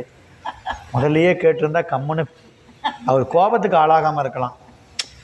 அவர் சிவபெருமானுக்கு ஒரு உபாயம் சொல்றார். நான் வச்சிருக்கிற என்னுடைய செம்மையான கோவணத்துக்கு எடைக்கு நிகரான எடை நீ கொடு. நீ கொடுக்குற பொண்ணு மணிலாம் எனக்கு தேவையில்லையா? நான் பிரம்மச்சாரி. நீ பிரேஸ்லெட் கொடுத்தா நான் போட்டுக்கு போறேனா? இல்லை நல்ல கோல்டு வாட்ச் கொடுத்தா நான் கட்டிக்கு போறேனா? நவரத்னம்லாம் நான் என்ன பண்ண போறேன்? எனக்கு தேவையில்லையா? நான் தர்ப்பப்புல்ல கட்டிருக்கிறேன் பாய், நூல் பூநூல் தான் எனக்கு பவித்திரம், கோவணம் தான். அந்த கோவணத்தையும் வாங்கி வச்சுக்கிட்டு நான் பொண்ணு தரேன் மணி தரேங்கிற தேவையில்லை. ஏன் வச்சிருக்கிற இன்னொரு கோவணத்துக்கு எடைக்கு எடை என்னையோ கொடு. அப்படி கேட்ட உடனே நாயனாருடைய சிந்தை மலர்ந்தது. புலர்ந்து இருந்தவர் இப்ப மலர்ந்தார். இறைவா, எனக்கு ஒரு வழி கொடுத்துட்ட. வணிகர் ஏறு அணையார், ஏறுனா சிங்கம், வணிகர் குலத்து ஆண் சிங்கம் போன்றவர் ஒரு கோவணம் போயின வகை தாம் அறியாத வந்ததொரு செய்கைக்கு உடம்பில் அடங்காத பயம் குலைந்தவர். போன பாட்டில் சொன்னார், இப்ப சிங்கங்கிறார். முன்ன பாட்டில் அப்படியே அவர் திருவடியில பலமுறை பணிந்து குலைந்து மனமுடைந்து உடம்பின் நடுங்கியிருந்தவர். இப்ப சேக்கிடார் சொல்றாரு சிங்கம்னார். ஏன்? அடியார்பட்ட அபச்சாரத்திற்கு பயந்தாரே தவிர வேற எதுக்கும் பயப்படல. எதுக்கு பயந்தாரு? சிவனடியார் கோபப்படுவதற்கும் அவருக்கு இடர் வருவதற்கும் நான் ஆளாகிவிட்டேன்னு பயந்தார். குற்றில் வாழ் அறவும் அஞ்சேன், பொய்யர்தம் உறவும் அஞ்சேன், கற்றைவார் சடையும் அண்ணல் கண்ணுதல் பாதம் நன்னி அப்படின்னார். சிவபெருமானுக்கு அன்பில்லாதவரை கண்டா பயமா இருக்குதுன்னார். எதுக்கு பயந்தாங்க அருளாளர்கள்னா அபச்சாரத்துக்கு பயந்தாங்க, சிவநிந்தனைக்கு பயந்தாங்க. சிவநிந்தனை செய்வதற்கு அஞ்சினார்கள், சிவபெருமானோட அன்பில்லாதவரோட கூடுவதற்கு பயந்தார்கள். நமக்கெல்லாம் அப்படி இல்லை. சினிமா தான், பீச்சு தான், ரைடு தான். அப்ப அருளாளர்கள் இறைவன் மீது அன்பு அல்லாதவரிடத்தை சேருவதற்கு பயந்தார். இப்போ முன்ன பாட்டில் சொன்னது அவர் அபச்சாரத்துக்கு அஞ்சினார், வேற ஒரு அச்சம் கிடையாது. அதனால இப்ப நேரே கோவணம் பெற்றுக்கொள்ள இசைந்து விட்டார். பிரம்மச்சாரியின் உடனே புலர்ந்தது, இருந்த சிந்தை மலர்ந்தது. ஆண் சிங்கம் போல புறப்படுறாரு. என்ன பண்றாரு? ஐயோ, நான் செஞ்ச பிழைக்கு உபாயம் தேடுவதற்கு வழி கொடுத்தார் அடியவர். அலர்ந்த வெண்ணிறம், அப்படியே நீர் தந்த பொன்மணி என்ன செய்யறது, எனக்கு நிகரா கூடினார். அலர்ந்த வெண்ணிற கோவணம் அதற்கு நேராக இலங்கு பூந்துயில் கொள்வதற்கு இசைந்து அருள் செய்யீர் நல்ல நலம்கொள் கோவணம் தரும் பரிசு யாது. நீர் ஒப்பும்படி உமது கோவணத்துக்கு நேராகும் நன்மை கொண்ட பிரிதொரு கோவணத்தை அப்படின்னு சொல்றார். நான் வச்சிருக்கிற கோவணத்துக்கு நேரா ஒரு கோவணம் கொடு. இப்போ முன்ன கொடுத்தது அது நீ தற்போதத்தோத கொடுத்த, அது வேணாம். இப்போ நீ வேற கோவணம் கொடு இதுக்கு நேரா. அப்ப இசைந்தீர் கோவணம் நேர் நான் தரும் வகை யாது என்று கேட்க, அக்கோவணம் கெட்டு போயினையின் அதற்கு நேர் தருதல் எவ்வாறுன்னு கேட்கிறார். அருள் செய்யீர் நலம்கொள் கோவணம் தரும் பரிசு யாது. சாமி, நான் முன்னையே ஒரு கோவணம் கொடுத்தேன், அதை நீங்கள் ஏற்றுக்கல.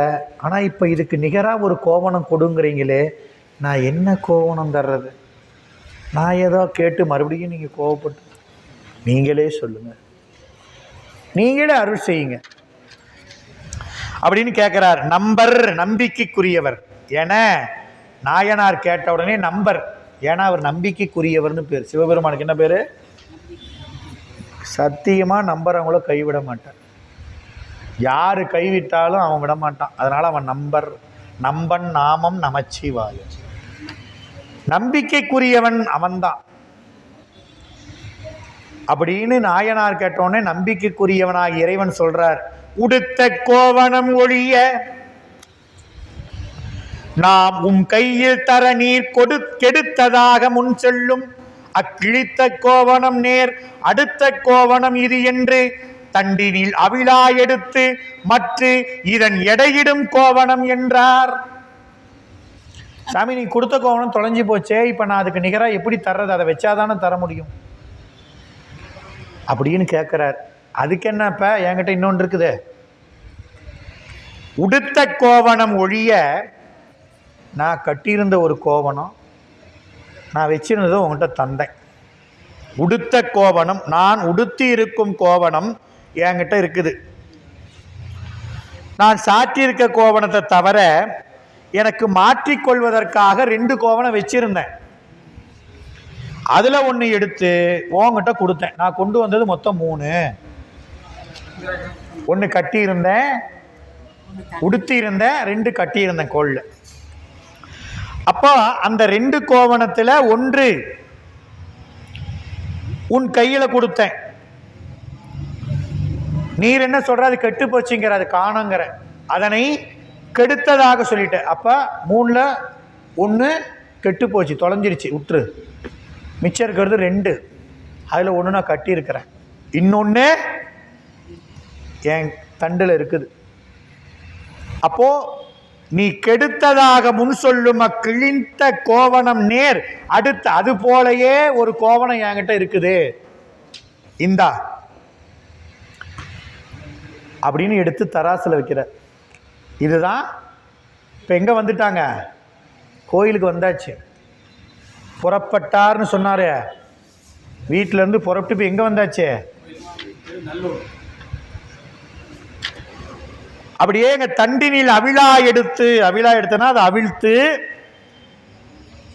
நீர் கெடுத்ததாக, உண்மையில் நீர் கெடுக்கவில்லை. நல்லா வார்த்தை பாருங்க, நீர் கெடுத்ததாக முன் சொல்லும் அக்கிழித்த கோவணம். நீ ஒன்றும் கெடுக்கலத, நான் தான் கெடுத்தேன். நீ ஒன்றும் தொலைக்கல, தொலைய வச்சது நான். சரி, நீ கெடுத்ததாக முன் சொல்லும் அக்கோவணம் நானே போக்கினேன். ஆனால் அதனை நீ ஓம் பிழையா ஏற்றுக்கிட்ட. ஆக முன்னே சொன்னீர் என்றபடி நீ சொன்னது தான், ஆனால் அது உண்மை இல்லை, நான் தான் அதை போக்கினேன். நீ கெடுத்ததாக சொல்லும், நீ அதை ஒத்துக்கிட்ட. அப்போ அந்த கிழித்த கோவணம் முன் சொல்லி அந்த கோவணத்தை போல நேர் அடுத்த கோவணம் சமமாக பொருந்தி இருக்கக்கூடிய தனியாக நெய்து அமைத்ததாயின் நீ பிரதியா கொடுத்த பாரு, அதுக்கு எடையா எனக்கெல்லாம் வேணாம். நீ தொலைச்சதுக்கு பிரதியா ஒரு நான் நெச்சது கிழிக்கல நெச்சது அப்படின்னிய, அதுக்கு நிகராலாம் நான் வாங்க மாட்டேன். அது நீ கொடுத்தது, அதை எடுத்துக்க. நீ என்கிட்ட நான் உனக்கு முன்ன கொடுத்தது மாதிரியே இன்னொரு கோவணம் இருக்குது பாரு, அதுக்கு எடைக்கு எடை கொடு. அதனால தன் தண்டினில் இருக்கக்கூடிய கோவணத்தை அவிழ்த்து ஒரு துணியிலே சமனாக 2 கோவணம் கிழிக்கப்பட்டதாயின் அதற்கு நேராகும். அதனால இங்க நேர் தரவே அதற்கு ஒரு பொருளுக்கு தனித்தனி சமன் உண்டு. ஒரு பொருள் அதுக்கு சமமான பொருளோட தான் வரும் இல்லையா? இது கிழித்த கோவணம்னா கிழித்த கோவணம் தான் எனக்கு சமமாக வேணும். நான் கொடுத்தது கிழித்த கோவணம், அதை தானே தொலைச்சிட்ட. அதே மாதிரி கிழித்த கோவணத்துக்கு சமமாக கூட நீ ஒன்று நல்ல கோவணத்துக்கு நீ சேர்த்தியெல்லாம் கொடுக்க வேணும். கிழிஞ்ச கோவணம் நீ தானே சொன்ன, அதே கிழிஞ்ச கோவணத்தையே தரேன், அதுக்கு நீ கொடு போதும். நீ நெச்ச கோவணத்துக்கு இடையாலும் தர வேணும். அது நீ நெச்சது, நான் கிழிச்சது தான் கொண்டு வந்தேன், அப்படியே கொடுப்பா. எப்படி காமிக்கிறார் பாருங்க, எப்படி உணர்த்துறார் பாருங்க உயிருக்கு. அப்படி தண்டினில் அவிழா எடுத்து அவிழ்த்து எடுத்து மற்ற இதன் எடை இடும் வெய்யா. இப்ப நீ அதுக்கு நிகராக தானே கேட்ட, இந்த கோவணத்துக்கு எடை இதான், இதுக்கு எடைக்கு நீ என்ன வேணுமோ வெய் பார்த்தலாம். இந்த கோவணத்துக்கு நிகராக ஒரு கோவணம் கொடு, வாங்கிக்கிறேன். அப்ப மற்றதற்கு நேராக எடையுள்ள கோவணத்தை வெய்யி பார்க்கலாம். எனக்கு என் கோவணம் வேணும், அப்படி இல்லை அது தர முடியல தொலைச்சிட்டேன், இன்னொரு கோவணம் வைக்கிறேன், இதுக்கு சமமாக எடை உள்ள கோவணத்தை கொடு. அவ்வளோதானே, என்ன பிரமாதம். இது கிழிச்சது, நான் சூப்பர் கோவணம் வச்சா நேராகி போகுது அப்படின்னு நினைக்கிறாரா? இல்லை பாருங்க, அப்படின்னு நேராக கேட்குறார். கேட்ட உடனே நாயனார் நினைக்கிறார், ஒரு வாய்ப்பு, நன்று சால என்று அன்பரும் ஒரு துளை நாட்ட. அப்படியே ஒரு தராசு வச்சார். குன்றவில்லியார் கோவணம் ஒரு தட்டிலிட்டார். எவ்வளவு கருணை பாருங்க சிவபெருமான். ஒரு வியாபாரியாக இருக்கக்கூடிய தொழிலை செய்யக்கூடிய அடியாரை ஆட்கொள்வதற்கு அதே தராசை கொண்டாந்தார் பாருங்க, என்ன கருணை. அப்படியே ஒரு தராசு கொண்டாந்தார். குன்றவில்லியார் கோவணம் ஒரு தட்டில் இட்டார். நின்ற தொண்டரும் கையினில் நெய்த கோவணம் தட்டொன்றிலே இட நிறை நிலாது ஒழிந்தமை கண்டார். ஆஹா, நம்ம உய்வதற்கு வாய்ப்பு கொடுத்துட்டார் சாமின்ட்டு கொண்டாங்கடா தராசன்னு தராசை நிறுத்தினார். இன்னைக்கு துலாபாரங்கிறமே அப்பயே காமிச்சாச்சு. இன்னைக்கு என்ன போய் துலாபாரம், நாம் இன்னைக்கு வச்சு கல்கண்டையும் காசையும் வைக்கிறோம். துலாபாரங்கிறது என்ன? அவனுக்கு நாம நம்மளையே கொடுக்கணும். வேறையெல்லாம் என்னவா சாமி உங்களுக்கு தங்கம், எதுக்குடா எனக்கு தங்கம், நானே எலும்பு மாலையை போட்டு சாம்பலை பூசுறவன், என் செய்ய கேட்குறாரு இல்லையா? யோ நீ மணி பட்டாடைலாம் கொடுத்த எனக்கு எதுக்குயா? நான் பிரம்மச்சாரி, எனக்கு எதுக்கு இது? உனக்கு உசந்ததாக இருக்கலாம், நீ வேணா 24 22 கேரட்டுங்களாம் வைரங்களாம், எனக்கு மண்ணு. சைவ சித்தாந்தத்தை சொல்லும் பொழுது மண் தத்துவத்திலிருந்து வர்றது தங்கம். தங்கம் என்ன அப்படின்னா மண்ணுலேருந்து தான் வருது. தங்கமும் ஒன்று தான். சைவ சித்தாந்தத்தில் உண்மை விளக்கம் படிச்சிங்கன்னா 36 தத்துவம் தோற்ற முறையில் இந்த உடம்பில் நமக்கு இந்த முடி, மயிர், எலும்பு இதெல்லாம் மண் தத்துவத்திலேருந்து தான் இறைவன் கொடுக்குறான். அந்த மண்ணிலிருந்து தான் தங்கமும் வருது. நினச்சிக்கோங்க எவ்வளோ மயக்கத்தில் இருக்கிறோன்னு. இன்றைக்கி எவ்வளோ பவுனு, அவ்வளவும் மக்களுடைய மயக்கம். மயக்கம் அதிகமாக அதிகமாக விலையும் அதிகமாகிட்டே இருக்குது. சரி, அப்போது நாயனார் மகிழ்ந்தார். நன்றி சால சாமி, ரொம்ப நன்றி, நல்லது நல்லது சொன்னீங்க சாமி என்று அன்பரும் ஒரு துளை நாட்ட ஒரு தராசை கொண்டாந்து வச்சார். அந்த தராசுல குன்றவில்லியார் கோவணம் ஒரு தட்டில் இட்டார். துளை அப்படின்னார். இந்த இடத்துல துளைனா எடையிடும் என்று மறையவர் கேட்டார். இப்போ எடைக்கு எடையும் தானே கேட்டார். இப்போ எடைக்கு சமமாக எடையை சொல்கிறது எதுனா தராசு தான், துளை. அப்போ அந்த துளை இருந்தால் தான் இந்த எடைக்கு சமமாக எதுன்னு நிறுத்த முடியும். அப்போ ஏன் கேட்டார், நீ எடைன்னு கேட்டார். எடை தராசு, நீ வியாபாரத்துக்கு பயன்படுத்துகிற தராசு. அப்போ அந்த தட்டில் ஒரு 2 தட்டு இருக்கும் தராசுனா. ஒரு பக்கம் குன்றவில்லியார் சிவபெருமான் அவர் கொடுத்த கோவணத்தை ஒரு தட்டில் வச்சார். இன்னொரு தட்டில் தான் நெய்த கோவணத்தை வச்சாரு. துணியிலிருந்து கிழித்தெடுக்காத தானே நெய்தமைத்த கோவணத்தை மற்றொரு தட்டில வச்சார். சிவசிவா அப்படின்னு பார்த்தார். தட்டு நேராவில். பிரம்மச்சாரி கொடுத்த கோவணத்தை வச்ச தட்டு இப்படி இருக்குது. அமர்நீதி நாயனார் நெய்து அமைத்த ஃபர்ஸ்ட் கிளாஸ் பியூர் காட்டன் அந்த கோவணம் வச்ச தட்டு இப்படி இருக்குது. இது இறங்கணும்ல, இறங்கல. ஒன்றிலே அவர் கோவணம் இட்டார், ஒரு தட்டில் பிரம்மச்சாரியுடைய கோவணத்தை வச்சாரு. ஆனால் தராசு நேர் நிற்கல. இடை ஒன்றிலே இட நிறை நிலாது ஒளிந்தமை கண்டார். அப்போ எடை சமனா ஆகலை. என்னடா அது வம்பா போச்சு அப்படின்னு திகச்சு நிற்கிறாரு. அடுத்து என்ன செய்ய போகிறாரு அடுத்த வகுப்பில் பார்ப்போம். என்றும் இன்பம் பெருகும் இயல்பினால் ஒன்று காதலித்து உள்ளமும் ஓங்கிட மன்றுளார் அடியாரவர் வான்புகழ் நின்றதெங்கும் நிலவி உலகெலாம் வான்முகில் வளாது பெய்க மலிவடம் சுரக்க மன்னன் கோன்முறை அரசு செய்க குறைவிலாது உயிர்கள் வாழ்க நான்மறை அறங்கள் ஓங்க நட்டவம் வெல்வி மல்க மேன்மைக்குள் செய்வ நீதி விளங்குக உலகமெல்லாம் மேன்மைகொள் செய்வ நீதி விளங்குக உலகமெல்லாம் மேன்மைகொள் செய்வ நீதி விளங்குக உலகமெல்லாம். தென்னாடுடைய சிவனே போற்றி, நாட்டவர்க்கும்.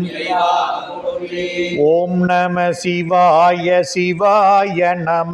ஓம் நம சிவாய சிவாய நம. ஓம் நம சிவாய சிவாய நம.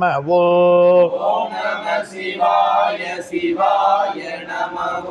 ஓம் நம சிவாய சிவாய நம. ஓம் நம சிவாய சிவாய நம.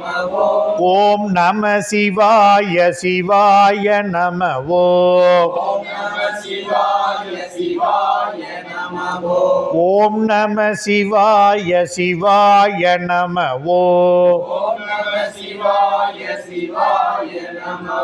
அருள் தரும் மரகதவள்ளி தாயாருடன் அமரலரை பட்டியம்பெருமான் மலரடிகள் தந்தம் பெருமக்கள் அருபான் மும்மை நாயன்மார் பெருமக்கள் மலரடிகள் எம்பெருமக்கள் தொகையடியார் பெருமக்கள் மலரடிகள் தெய்வச் சேக்கிழார் பெருமான் திருவடிகள் எம்பிரான் அமர்நீதி நாயனார் மலரடிகள். திருச்சிற்றம்பலம்.